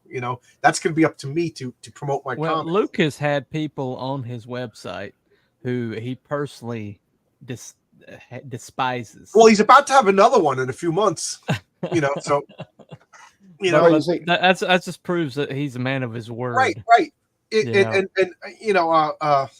What was it? Top G was banned from 2 sites, and it's it's basically making fun of somebody that's hiring Ethan. It's making fun of Andrew Tate's comic. Yeah, I couldn't remember his name. Yeah. No, well, there's Top G is the Andrew Tate book. He's got his own website. His actual book. Yeah. Right, the JDA book, Top Gear, was banned from. Oh, okay, I got it mixed up. I see. It was banned from Kickstarter. Kevin. They wouldn't let him on, and then Indiegogo won't let him cash out his donations or some such. Oh, that's messed up. I didn't know about that. I didn't know about that. Indiegogo's pulled all sorts of shady shit. They are. Yeah, I remember it used to be Kickstarter was the one everybody avoided because they were political, gatekeeping, and then it was Indiegogo was the. But they got a communist in as their CEO. Plus, Luke is in a wheelchair, so if we have problems, I think I could beat him up pretty easily. We love Luke. You too. Yeah, I Thank love Luke. You know, he's one of us, and that the bottom line is he's Yeah. one of us. He's a guy who's making a comic book. He's a guy. I have a lot of respect for the guy. You know, he saw that there was a market, and he put his money up to do it. Now I don't know. He literally knocked on heaven's door, guys. Yeah. He For those literally of you who don't know, knocked he on got heaven's COVID, doors. and He went can into a tell you coma, about the place. and he So- floated up, and he met God. God said, "Make a crowdfunding comic book site for people." Yes. By the way, I Yeah. just thought of a random but wonderful villain name. Hmm. I'm sure you guys remember Simon Bar Sinister. Yeah, that was a great name. Perfect name. That was Yeah. for Do you know- underdog. Do you know what that means? Simon Bar Sinister. Bar is Yep. son of Sinister, so he's It's- Simon, you're- son of the Sinister. But what does sinister mean in that context? Left-handed. Yeah, it means Left-handed. slightly not right. So Right. it's basically an illegitimate child. So he's Simon the Bastard, Oh, okay. and that is absolutely. Oh. This is an old 1960s cartoon villain who was an evil scientist that was constantly making machines to control the weather, or control minds, or He he was trapped all the oceans in little bottles. I remember that episode. yeah, and he was based on the villain from It's a Wonderful Life. Okay. Simon Bar Sinister. Yep. But my big bad of my universe is called the Progenitor. The Progenitor. Okay, we're gonna play our game now. The Progenitor. Mm-hmm. Okay, we have 4 players in the game show right here. I know Kevin's gonna have an answer. So Randy, you go first. What does the Progenitor do? What does the Progenitor look like?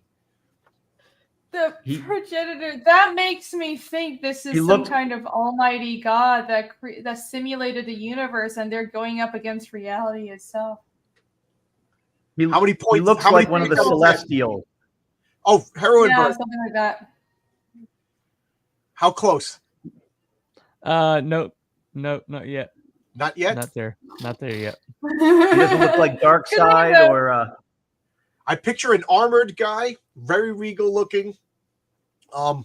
His powers are so vast that they're undefined and arrogant. And he's the first like being the Beyonder. first being in the galaxy, and he claims that all powered beings are his descendants. Mm. Wait, if Nope. if we're talking about etymology though, I'm thinking it ties into progeny. So maybe it's like now I'm thinking in Pathfinder terms. It's somebody that took the leadership feat. Right? Nobody's gonna get that, but maybe they control a lot of minions. So that's my second guess. I'll say. Yeah, you're Sheldon now wants you're to know if the close. You're progenitor getting shows his close right there. progenitals. So. Cool. Progenitals. Go ahead. I'll take I'm this. saving Kevin for last because he's going to come All up with something great. Yeah. I'll take Paul for the center square, Peter. Yeah. I'm going to say the progenitor makes cloned bodies of himself. Very close. Very close. Ooh, okay. Oh. So I guess Kevin, you win by default. So tell us, what is the progenitor? He's basically a mind virus that goes and he regenerates himself by placing copies of himself into other people and taking them over. But he can only do a few at a time, and they have to rely on him to keep them alive. But so he might have 2 or 3 copies of himself walking around, but you don't know who it is. But he goes back to almost the beginning of the world. So Right. You have to be with the name like progenitor. Yeah. Is he? So he's Agent Smith in reality. yeah, he's very similar to Agent Smith. Yeah, but he's way more dark than Agent Smith. But he thinks he's going to save the world, and so he does whatever he feels like he needs to save So he's the the world. classic villain who thinks he's the good guy in his story. Yeah, he's the good guy in his story, but he was behind the Nazis and the Holocaust in my world. Oh, okay. Mm. So I mean that's just one of the things he's responsible for. He might be behind every major disaster that's happened. You know. So- Interesting. Ooh. So Heroinberg, you've been quiet for a while. Do you want to give us another character name? See if we could play our game.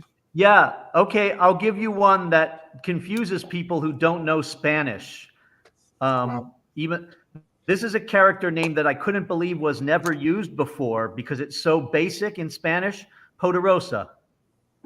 Oh yeah, I can't play because I actually asked you what the name meant. Yes. Did you say Foderosa? Poderosa. That's a last name, isn't it? No. Although her last name is the last name of her civilian character is Perez, but that's a tribute to George. So no, Poderosa is just a word in Spanish, and people who don't know Spanish don't know what it means. They get confused. They keep calling her Ponderosa like she's a steakhouse. Yeah, that's why I had to reach out to you because Rosa is red. No, it's not Rosa. It's her name is Rosa Perez. That's right. That's her. But her character name is Poderosa. Poderosa. It's a very simple word in Spanish. Nobody's used it for a character before. Porter is a noun. It means to cut a rose. No, maybe. Okay. Something. It's an action to do with. It's even simpler than that. So poder is power. So poderosa just means power woman in Spanish. That's all it means. Oh, okay, yeah. So poderosa. So you say in Spanish, Wonder Woman is Mujer Maravilla, right? Mujer Maravilla. And in Power Girl or Power Woman in Spanish is simply Poderosa. That's it. Oh, that's simple. all. Yeah, I don't think Rini knows my character or anything like that. So in the first issue, my comic is called Heroic Tales, and it's featuring the Patriarch. So I know Kevin knows all about it, and I think T-Bunny might know my character. But Herrenberg or Rini, do you know? Could you describe the Patriarch? He looks like Abraham. The Patriarch. He does. Does he? I'll put up a picture, but I don't want to spoil it. See if Rini can guess. Because I'm using this as a test to see if my name is any good. Okay, I think that is a good name. It sounds, once you know that it definitely sounds intimidating, and especially once you know it's a villain name, I would imagine kind of something progenitor-y, but not as old as like the entire universe, like a name like the Progenitor, you know. Okay, I could see that. And probably someone at the head of a crime network, because it makes me think of the mafia. Like that's good too. That's good. Well, I can. I don't really know the character. I could translate from Latin. I know what it means in Latin. The head of the family. Yeah. So Harold, what would you guess?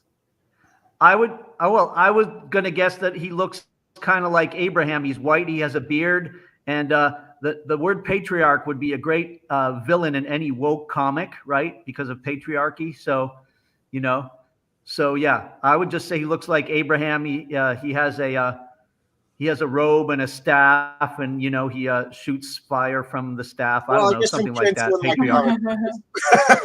The Patriarch, he's a hero. Here he is, right here. Oh, okay. I thought you said he was a villain. Interesting. He's the hero. What happens is he got his powers the same night his wife gave birth.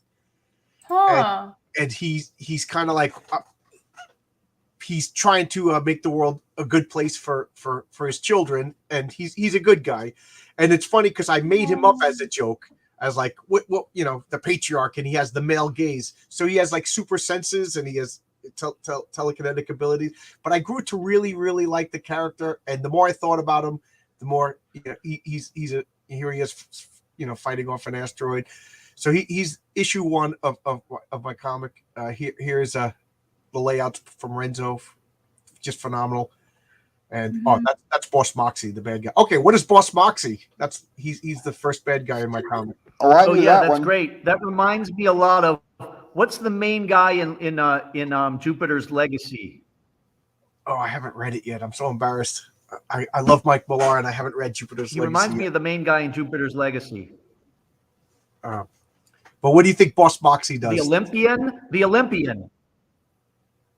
No, John. He reminds me of the Olympian from Jupiter's Legacy. Oh, my character, Patriarch.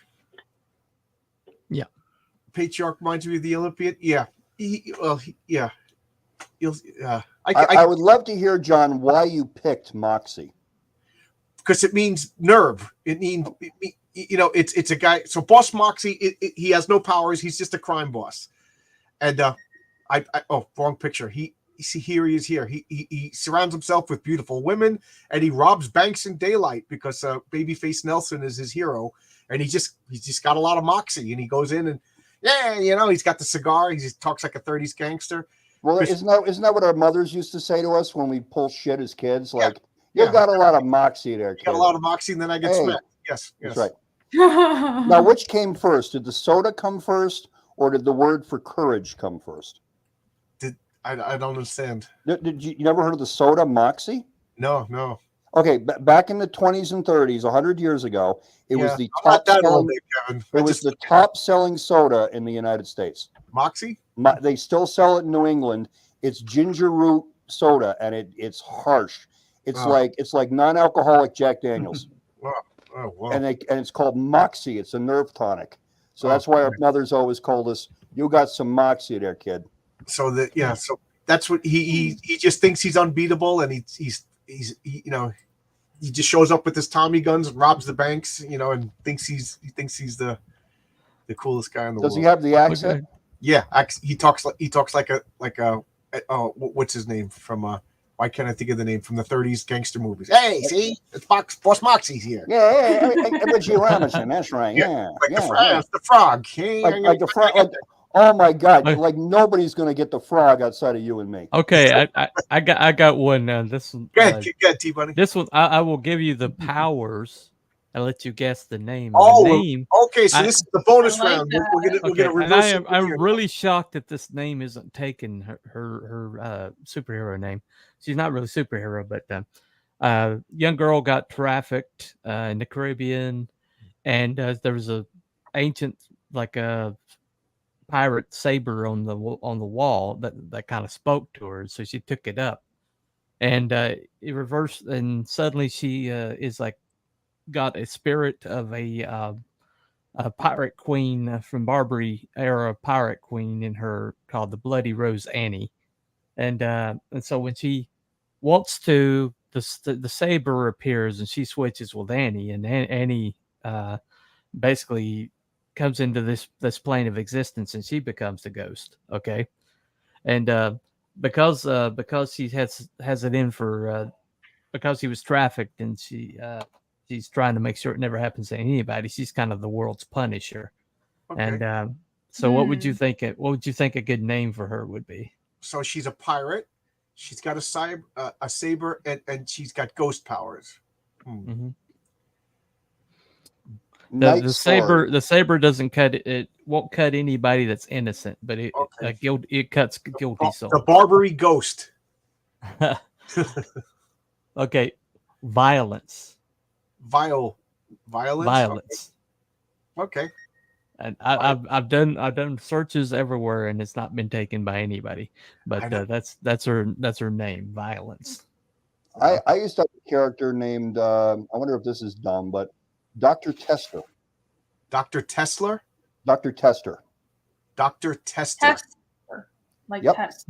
Okay. Testor. Oh, okay. Where does that come from? I'll tell you where it comes from in a minute. It's stupid, but what do you think the character does? Dr. Tester? Yep.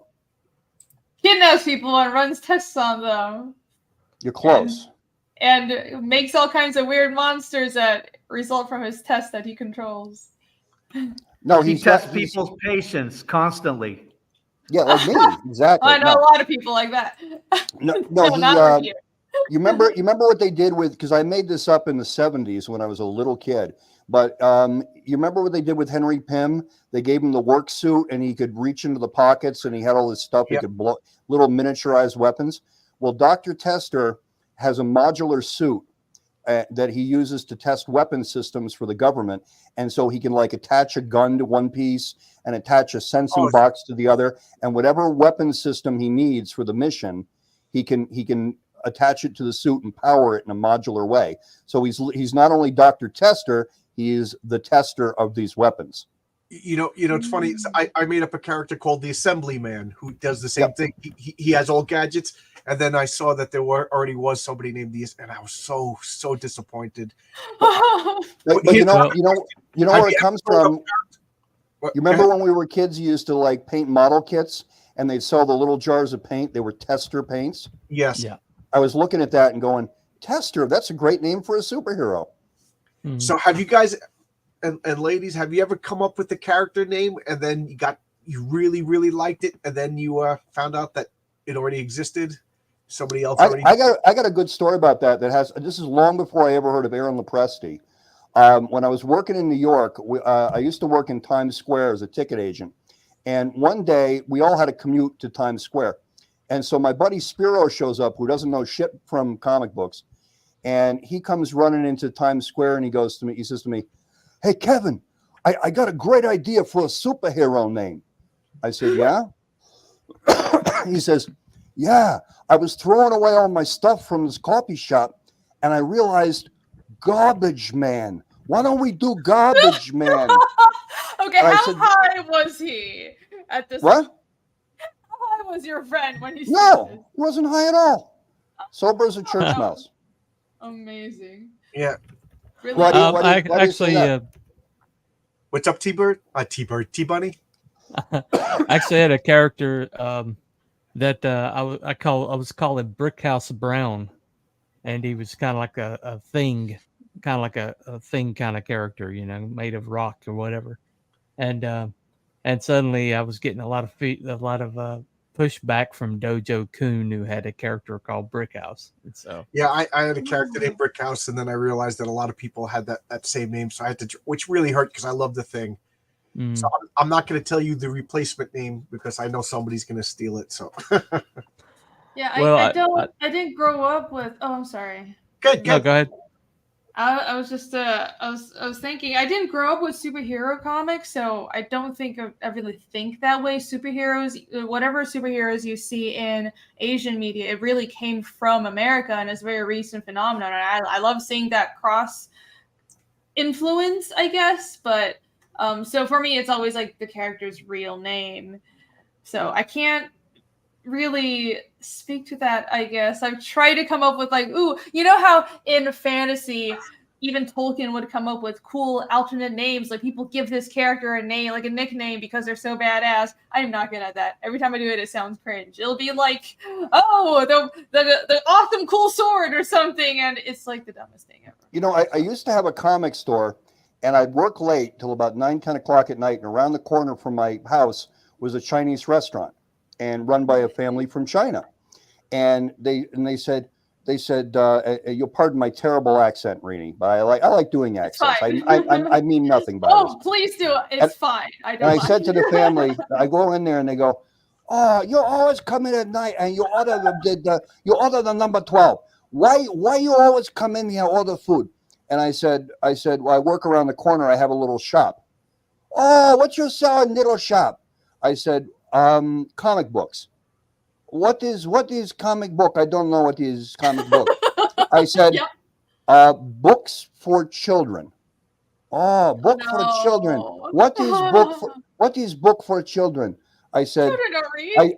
I said, Shusha. They went, "Oh, Shusha, you sell the Shusha." Isn't that like the what do they call that? A Wixia? It's WUXIA. What? Wusha. I went wusha. They go, "Oh, you said a wusha." I said, "Yep, you got it." And then they spit in your food. No, they were great. Wuxia is actually cool. Okay, wuxia it's a form of it's prose literature, but it's a genre. In the really great comics that have come out of Hong Kong or China, mostly Hong Kong though, because China. But they have been wuxia comics, and it's because wuxia is heroic storytelling in the Chinese tradition. It goes way back. It goes back hundreds of years. It's all about, and there's all kinds of like literary tropes of it.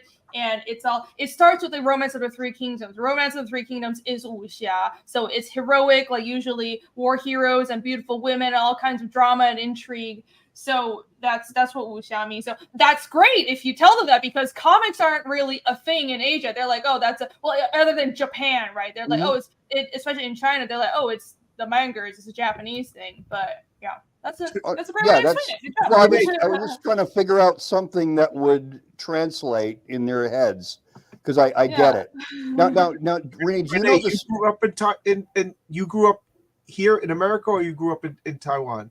No, I grew up in Taiwan.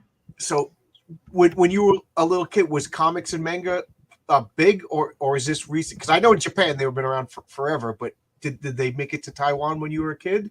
Oh yeah, well, Taiwan has a lot of manga. I don't know so much about mainland China. I think there's still a lot of manga in mainland China, but probably not as much as Taiwan because Taiwan is more open, obviously. And also Taiwan was part of Japan for, like 50 years, and we have a much better relationship. But in general, manga has just dominated the entertainment of all of Asia, and in places like Singapore and Hong Kong and Korea, South Korea, obviously, and Taiwan, you go to every corner store and it's manga. And when I was growing up, I would get tons of manga. So we have 7-Elevens on almost every street corner in Asia. It's like very densely populated, convenience stores everywhere, and every 7-Eleven would have a rack of manga, and it's like the newest, hottest hits, usually from Shonen Jump, and it's like a small rack, but these were like the most popular manga, and at every dentist office and every doctor's office that you expect kids would be, there will be comics. So it's kind of like, I wasn't in America for this, but it sounds like what people who grew up in the era where comics were at every corner store and in the grocery stores in America, they tell me it was like that here, and somehow that faded. That's what I grew up with, just it was Japanese comics. So we have a question here from Dark Alchemy. How is manga considered different than comics? And it's funny because people are like, manga is not comics, but for somebody who doesn't know how, I can't really just because I don't really know manga. When I was a kid, it was American comics, and like you said, at every 7-Eleven they had a spinner rack. You went into the drugstore, there was racks of comics. And then later on, when I was an older teen, it became comic stores, and now we know how it is. But so I didn't really know manga until. I've been told that they're very similar to what we used to call penny dreadfuls, in that they're disposable. Yeah, they all come out of the same tradition. Yeah, it's disposable literature. It's story driven instead of art driven, and it depends. But in the majority of manga, so the manga publishing model is weekly chapters. So the turnaround is so fast, and they have whole teams to work on it. It's not like in America, it's like 1 or 2 people, right? So that's how they manage a weekly schedule, and it's published on really cheap newsprint, and it's the art style is simplified. That's why the art style looks so different, because they have to draw fast and figure out a way to draw really fast. So it's high iconography. But that's only for certain genres. That's the most popular ones. And I noticed in the West, people think about manga and they mostly know shonen. And shonen is a specific genre of manga that's the most popular worldwide. And which is no surprise because for various reasons, the medium of comics, whether you're talking about French comics, American comics, or the Japanese medium, it's all comics to me. I think I understand why in America comics has become synonymous with superhero comics, but at the end of the day, really, if we're going to be technical about it, American comics and Japanese comics is just it's superhero comics and it's manga, and it's different traditions of the same basic medium. That's what it is.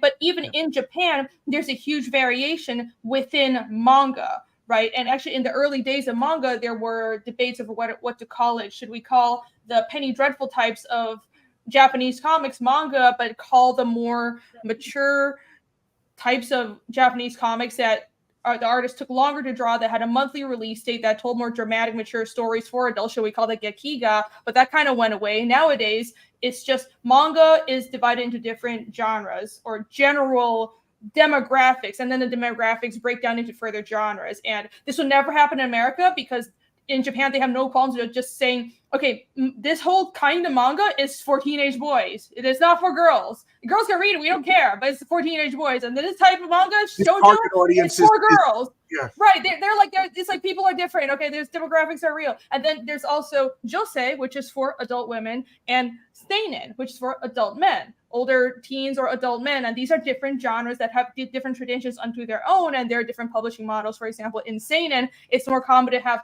monthly chapters. For example, like Vagabond I thought it was and like hilarious. Berserk isn't like Penny Dreadful type of comics. I'm sorry, I'm really into this stuff. No. This is exactly what I asked, because I mean I know the difference by looking at it, but I don't think I could articulate the difference again, because I'm gonna. Well, I thought it was funny they were trying to as far as but manga, I'm a newbie. I thought it was funny that the people that are trying to shame like manga for the scantily clad females and stuff like that, and it was like the manga producers were like, oh, you want scantily clad? Here's porn. We've got porn. You know? Because that kind of shame is not in that culture, and so that they're like, oh, if you want this, we got it. Here it is. In fact, if you want Howway, which is like a gay porn, here you go. We got that too. I know Dixon says that one of his favorite comics is a manga about a grandfather and his grandkid fishing. He says there is manga about the most mundane stuff. There is a manga series. I'm not even kidding. I forgot the title, but I remember. I can picture the cover like clearly in my mind because it's so ridiculous. It's about a family of salmon swimming upstream, and it's beautifully drawn, but it's these salmons with anime eyes, and their struggle is to swim upstream to their birthplace, and apparently is very riveting. There's also an anime that is like personify or anthropomorphize red blood cells and white blood cells, and it basically teaches kids but like how biology works. Oh, cool. But it's like very educational, but it's all about it's this factory, and like the characters that wear red hats, they're the red blood cells, and the characters that wear white hats are the white blood cells. They all have jobs, but they have interpersonal conflicts and all this kind of stuff, and it's like entertaining but educational. There's manga about everything, and I feel like that's kind of I mean I have a thorough appreciation for superhero comics and what America has achieved with comics. I think there needs to be more diversity of genre. I agree. There used to be. We used to get comics about everything. They used to be the comic code. The comic code took away a bunch of genres, and I mean that's what happened. Even in the 60s and 70s, you had westerns, war comics, romance comics. Funny animal comics based on TV shows. Comics. Yeah. I used to have the adaptation of Goodbye, Mr. Chips in a comic book. Yeah. Which is like a dull drama movie. I don't even understand this question. So Viewitis asks, is Superman versus Meshi manga or Oh, okay. Now I get it. Then I said it out loud. Yes. The answer is yes. Yes. Yeah, it's all comics. It's just different from different countries and different genres. Right. I was told that manga is just comics in Japan. Rainey, did you know Neil Adams? No. Okay. Neil, do you know who he is? I know who he is. I don't know him. I got a chance to speak with him on a number of occasions about and just picking his brain about everything. Drove him nuts. But Neil used to say, "You want to know when comic books started, kid? You remember the Egyptians? They used to have these paintings on the walls with the pharaohs and how they would exchange money and go. There you go. Comic books on the wall of the cave, painted there with rocks. That's comics for you." So it's all the same thing. As a matter of fact, it was superhero fiction because they were exaggerated. So now you know how you're talking about wusha. I got to learn to pronounce that right. Usha. Okay. And they were gods too, T Bunny. But kind of pull your lips back a bit instead of usha. Wusha. Like that. I won't even try. Now get this. Now you're probably. Randy, you're probably not too familiar with the story of Moses from the Bible, from the Christian Bible. Oh, I am. Okay, you are. Perfect. I don't know where you're at, okay? No, I do know that. I'm kind of filling you in on the references as I can. Randy, you look like a godless heathen. Yeah, totally. Now, I don't know what, my knowledge of China and Taiwan is limited to like a postcard. So in the book, in Moses, the Pharaoh decides he's going to kill all the firstborn children. So they take Moses, they put him in a reed cradle, and they swim him down the river so that he can live in exile till he can come back and save all the people. Well, back in 1937, Superman. They figure out, two Jewish kids figure out That's actually that not the planet. okay. What's that? We got ourselves a battle, a rap battle. Okay, you got it. They figure out. They figure out. He didn't go right. into exile till he killed the slave master. Okay, let me just roll with this for a second. Then please correct me by all means. I want the story done correctly. But they figure out that the planet Krypton is going to blow up.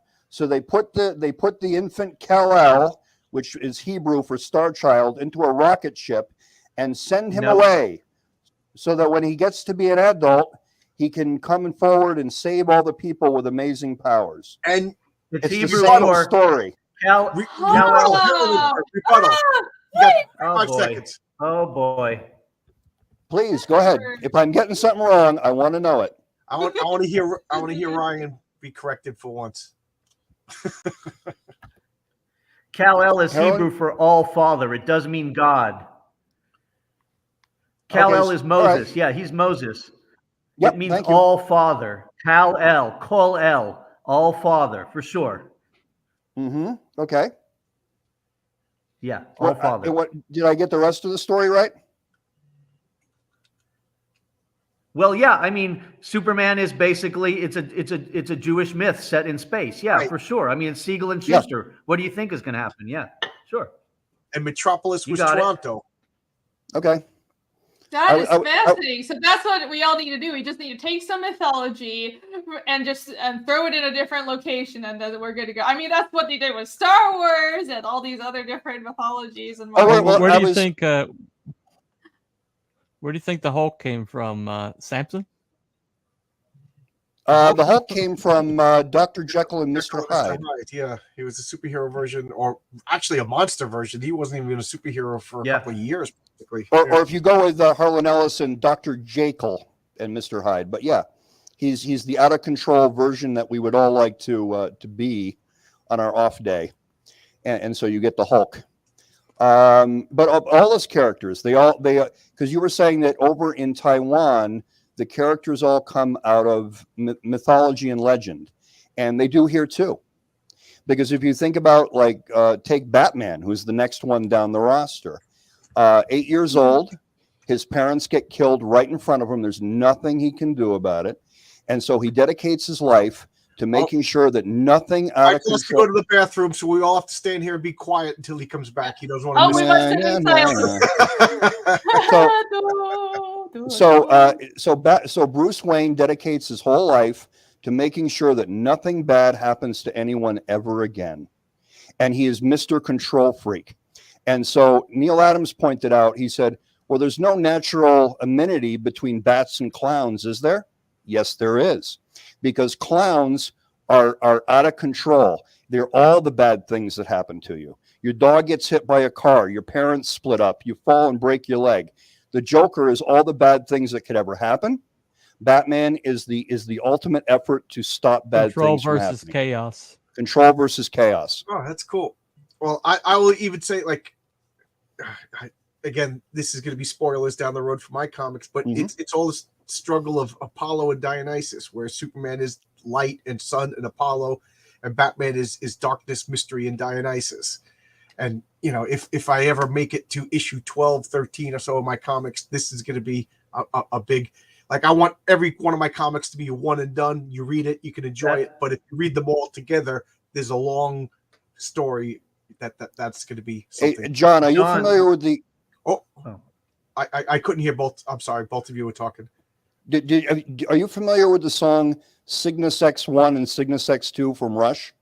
No, I'm not a Rush fan. It's the whole thing is the saga of a man debating between Apollo and Dionysus. Oh, see, all signs say I should listen to Rush, but I just couldn't get past Geddy Lee's voice. I recognize I get it.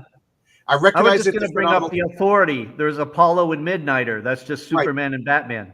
Right. Yeah. I'm going to have to head out, guys. Sorry. Sure. Thank you. Have a good night, Thanks for having me. T-Buddy, let's just shout out your comic one last. Oh, that's Don's. You are. There we go. So T-Bunny has a community service, Escape from Little Bighorn, the preambles, and I am not going to repeat that, but everybody check it out. I'll put all of these links in the description later on when this gets published to YouTube. No problem. Thank you very much. I No appreciate it, problem. guys. Thanks for coming by. You know what? Have a We've good been night. going for an hour and almost 2 hours now. Anybody want to say anything? Because I'm going to close up. My throat is killing me. Did we lose Well, Herrenberg and Rainey? No, Herrenberg's here. He's just quiet. Go ahead, Herrenberg. You be Not quiet. bad. Sorry, I went to get some water. I'm back. Oh, Okay. I missed John. Oh. It's okay. Oh, we got new comments, and I'm being bad about this. Oh, hey. Yeah. Okay, It's great Michael's being on the back. stream with we you, can Reenie. talk again. We can talk again. Yeah. It was good talking to you about languages and stuff. I'm I love talking to a fellow language nerd. And Kevin Ryan, it was great talking to you too. I Yes, love languages world and world building and all the etymology and even Oh, the that's for awesome. who was it that was mentioning that Wonder Woman was it Mujer Marvella? Was that Herrenberg. Herrenberg? Is It's Herrenberg Mujer Maravilla. Maravilla? Okay, all right. My Spanish Mujer is a little bit. Maravilla in Spanish. mu- Yeah, Spanish. Yeah. Do you speak Spanish, Herrenberg? Are you fluent in like- Are you- Spanish? Mujer Maravilla, the Marvel Woman. Yeah. Yeah, the Marvel Woman. Yeah, What? they had a. No, Are no, you- I are you just know a fluent? lot of I'm languages. familiar That's with all. Spanish. Yeah. I as a New mangle a Yorker, lot of I'm languages. familiar with Spanish, but I can't speak it. Oh my gosh. Okay. This is I want to make a language and world building panel or something. I love this. This is great because I well, do have no, I we do have meant to create a Yay. blog where we talk about world building. Yeah. Gonna have a show with Allie as well, but I don't think anybody nerds out about language as much as me, and I think you guys know more than me because I'm just like a casual language person. No, when I was in New York, we had a very high population of Spanish-speaking people that would come to us for tickets, and I would always have to tell them, "Español es la lengua por todo mundo. Yo hablo en español en la escuela. Yo hablo en pequeño. Preguntas de la radio." And that was about the extent of my Spanish. Man, and I have no idea what you said. I Actually, just I'm said, learning Spanish now, but it's very bad because well, mostly we would sell a lot of Lion King tickets, so it was Preguntas de la Radio, which is the Lion King, Rey Leon, oh, as in Ray the King and Leon Lion. So no. But so that was I mangle languages a lot. But you know what? I found out I used to have a kid across the street from me, John Lilja, who was from Norway, and he would bring me his comic books. You know what they used to call Batman in Norway? What? They called him Leatherwing. Leatherwing. That's a Or- good Leatherwing? Does leather- that just sound? Maybe that just sounds really cool. In Lynn Vegan. Batman is everything sounds. Well, you know, Vegan. Everything sounds cool in Norwegian though. in the Elseworlds, Chuck Dixon wrote Batman as a pirate, and he was Captain Leatherwing. Sure. But Chuck may actually know the translation. Yeah, I went down. Chuck does his research. I'm going to recommend to John, because the other night I recommended Micronauts to Rainey. We both did. Yeah. But can I recommend to John, what do you know, Rainey, about Lupin the Third? No, a Yeah, bit. Miyazaki worked on it. Oh, okay. All right. It's basically it's a manga. It's James Bond. And Basically. Pardon my cough, guys. I'm sorry. and he's an international smart mouth thief with a girlfriend that's a worse thief than he is, a crack shot buddy that constantly chain smokes, and a samurai that is the best swordsman in all of Japan, but he never wants to hurt anybody. And it's an amazing series, and it's so Americanized that if you can't get into that, man, that should be like like St. Joseph's Baby manga. Well, Yeah. there's a couple of things that I will not do, because if you know me, or if you even look, you could tell I'm a completionist, and I hate when people say my OCD. I'm not OCD, but I have collector tendencies. I won't bit of gamble. a perfectionist. Yeah, I won't gamble, because I might as well just give people the keys to my house and give them. I won't do drugs, because I'll be addicted within a week, and I won't smoke, because I'll never quit. I'm afraid to get into manga, because I'm gonna have piles of books. Here, I just want to show this. right there. That's my stack of comics to read. Oh, There's my spinner rack over there. And I'm going to share another photograph over here to show you why I just can't get into manga. That's my comic book room. You know, that's right behind. oh my God. That's Whoa. Oh, Yeah. oh. Oh, Harrisburg, you never saw that picture before? So you're solely named Yancey Street, and do Yeah. you have a gang that kind of hangs out there? Yeah, we got the kind of gang that snaps fingers and dances. You know, we're a You West Side definitely Story need kind to of gang. get into manga now because you know you need twice Right. as many as those long boxes. I know. You know, I used to work for a nightclub, and we had a dinner party one night, and you know, the whole gang is sitting around. Most of these guys are music nerds, and I brought up that I had 6,000 comic books, and this guy looks at me and he says, "Why in the name of God do you have 6,000 comic books?" And I yelled to the guy at the next table. I said, "Joe, how many comic books do you have?" He says, 25,000. Why? I got 50. I got 55,000. Somebody just said something about board games. This is on the other side of my camera. It's all board games. Come on over, guys. We'll play some board games. Do you have like a basement that is just all nerd stuff? Wow. And it's Yes.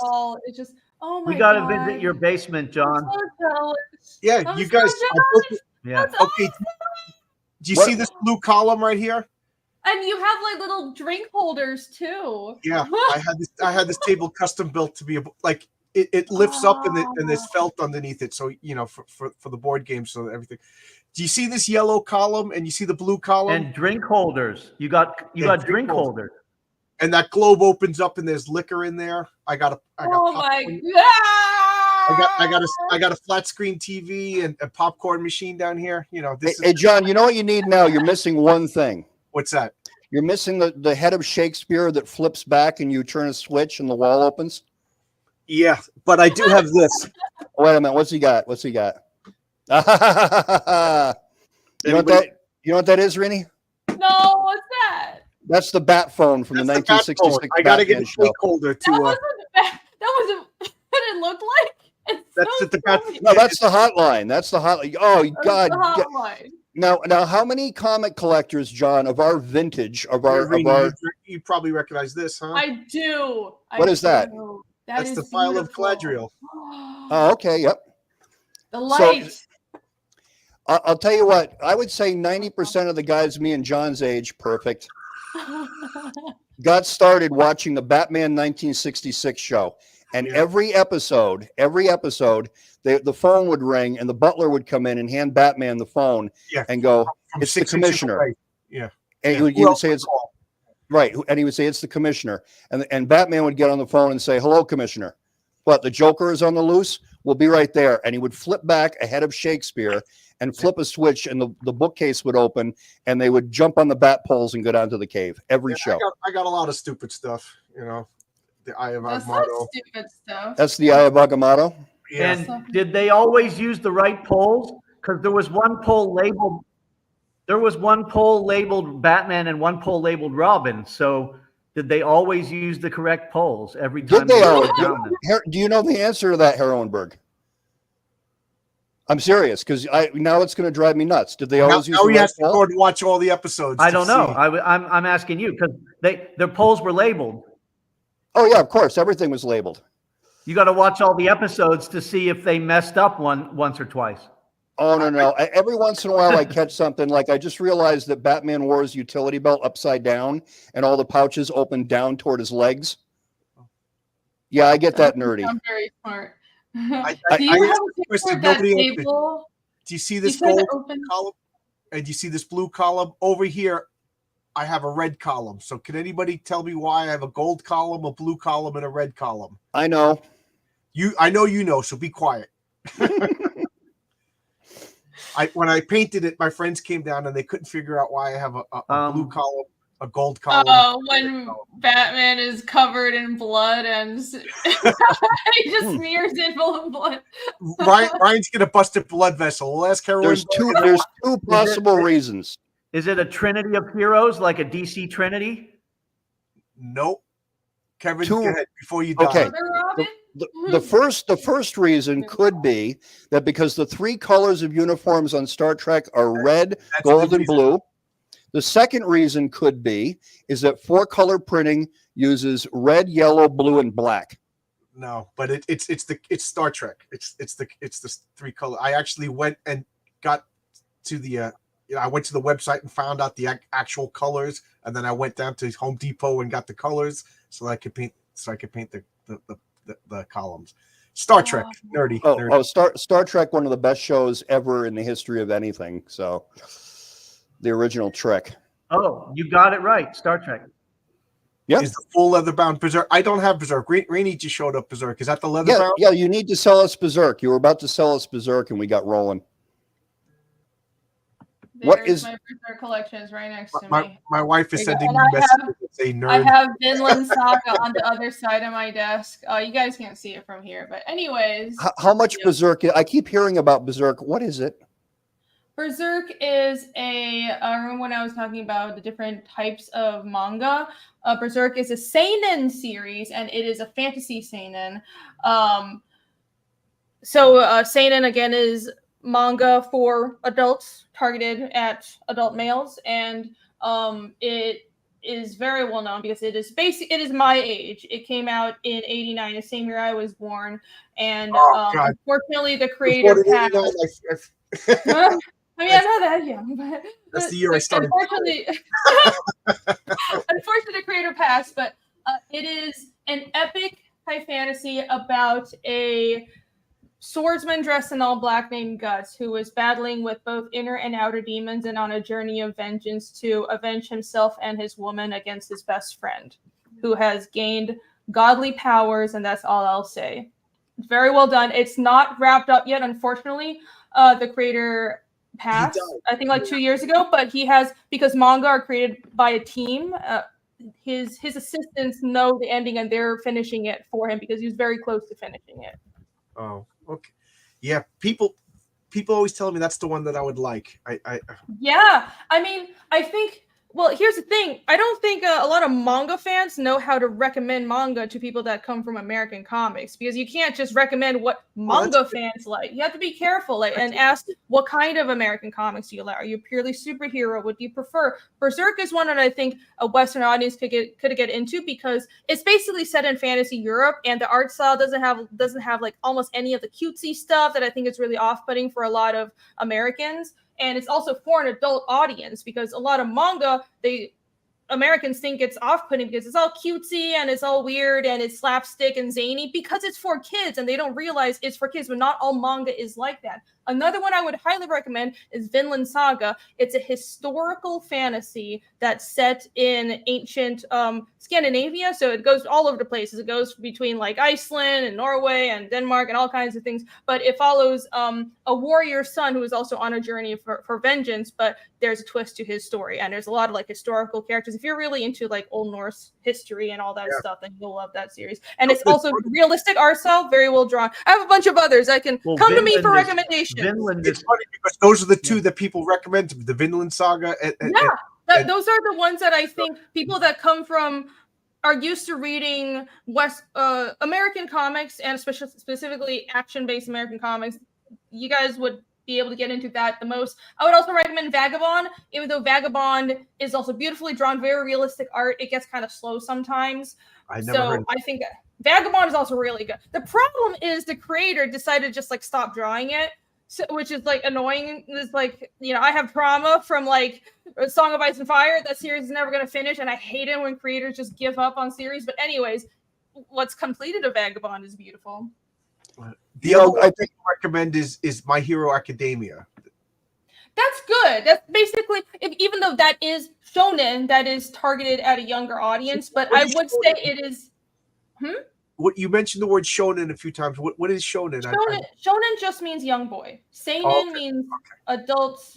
Nen is male in Japanese, and so seinen is adult male. Shonen is young male. So it's like it's basically school age boys, right? And that's what the genre is. So I would say shonen is like the Japanese equivalent to American superhero comics, and or like in the way the inception of American superhero comics, before all the let's make it more grown up kind of phase that American superhero comics went through, right, in its original inception. And which is why I find it very strange why it's so obvious to me that American superhero comics are made for boys and young boys, and then there are a bunch of people that decide to change it, but that's a whole different issue. I'm not going to get into that. That's a whole.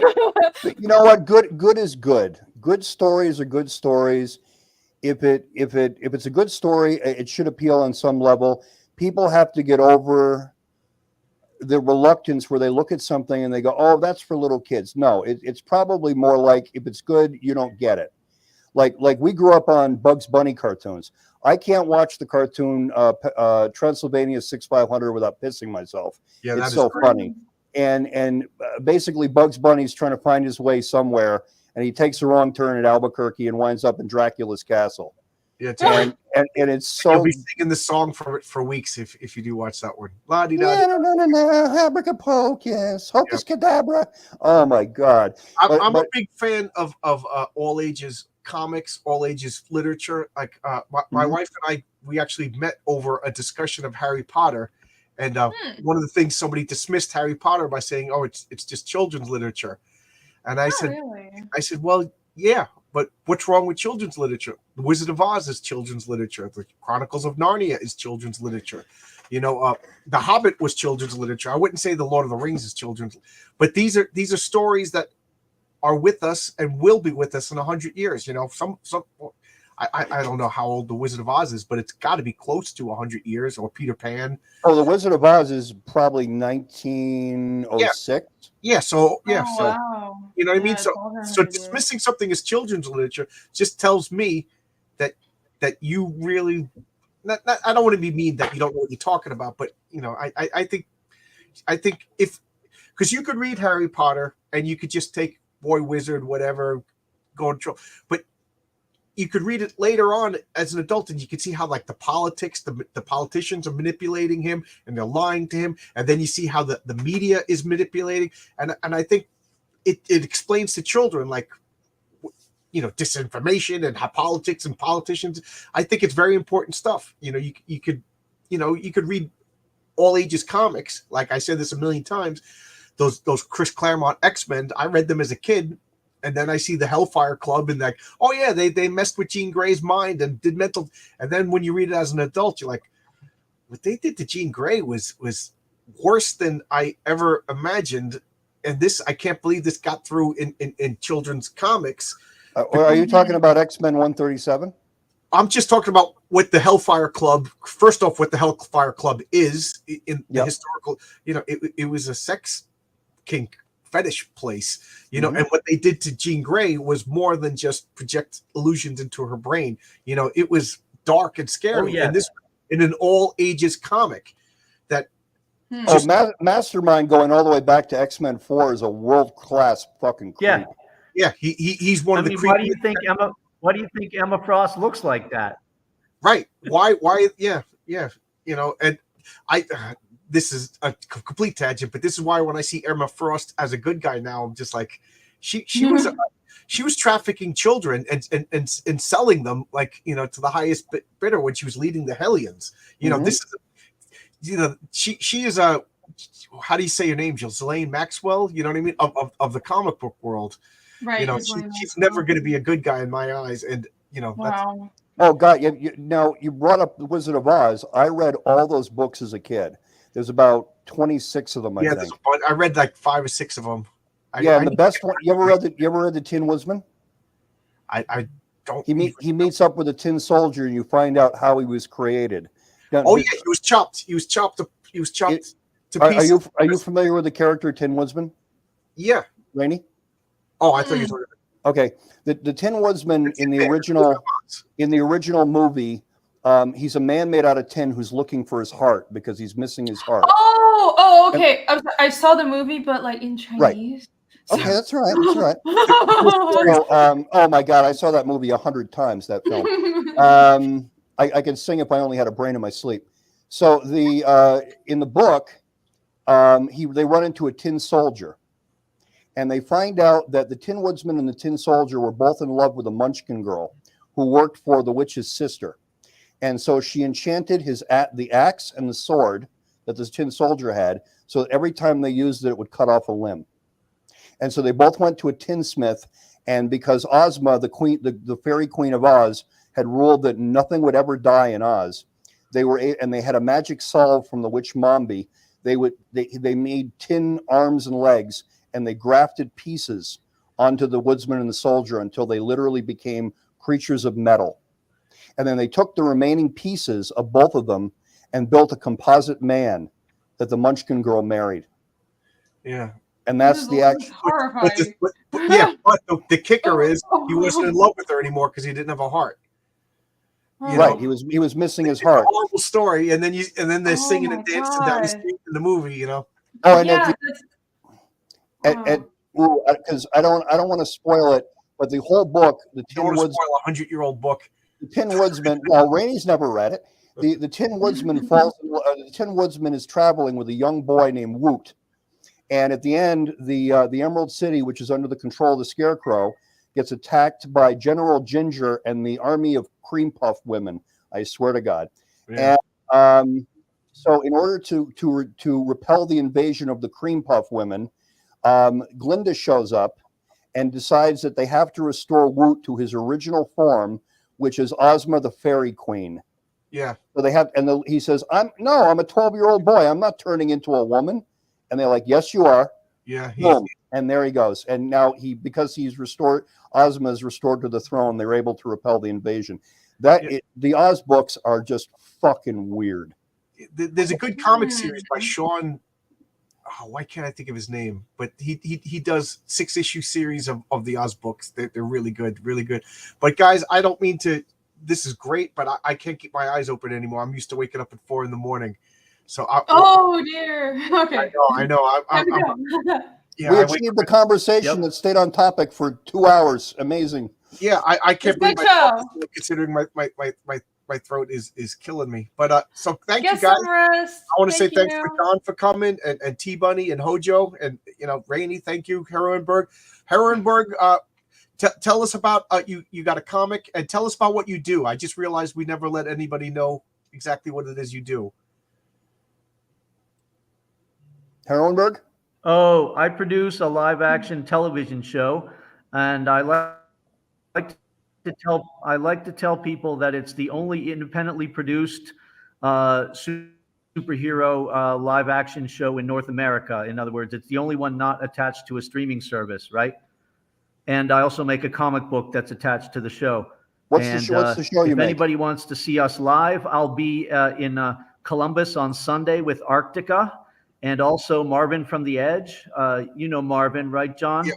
Yeah, Edge makes some good comics there. I mean, The Edge is a good comic. Marvin from The Edge. But Marvin's a great guy. Right. He's on my channel. And we're going to be at we're going to be at a small con called Buckeye Comic Con in Columbus on Sunday. So come, if anybody's in Central Ohio, they can come and say hi. How can we watch your stuff? Heroenberg, how can we watch? How could we watch your episodes? I guess he's having problems with his mic, but I'll put the link in the description. Everything that is available from us is available. Everything is available at heroenberg.com. The episodes are pay downloads, and the comic books are available to order from the site or from about 200 stores, or when you see us at a convention. Cool. I'll put the link in the description. And then Rainey, you have Fiendish. Let's put Fiendish. Everybody has this poster behind me. I'm going to turn my camera down so you can actually see it. Look, that's my Fiendish poster.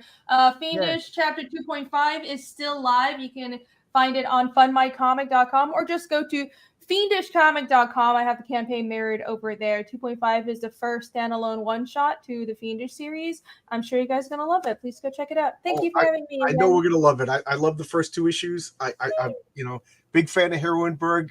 He was one of the first people to reach out and contact me. And, always give him a shout out. Always want to talk to him. Oh, here we go. And I want to thank Heroenberg for correcting me on the the Superman point. Take down this know-it-all. Thank you. That's. Oh, will you stop, John? No. Listen, I had the 1978 Superman quiz book that came out at the time of the movie, and it mistranslated that. And so I looked. Absolutely, it does not mean Star Child. It means voice of God. Or so perfect. I love it. I'm corrected on that. I want to get my stories right. And thanks a lot, everybody. I'm sorry. I know I'm a party pooper, and I'm crashing. Everybody's having fun. Voice of God or all God, right? All Might. He's All Might. Superman is All Might. Which, you know what? Now that it makes sense, now that I hear it out loud, All Might and for Superman. But anyway, I'm rambling because I'm getting sleepy. I want to go on about this, but I won't. All Might. Okay, good. What were you going to say? Huh? What were you going to say? Now I'm no, curious.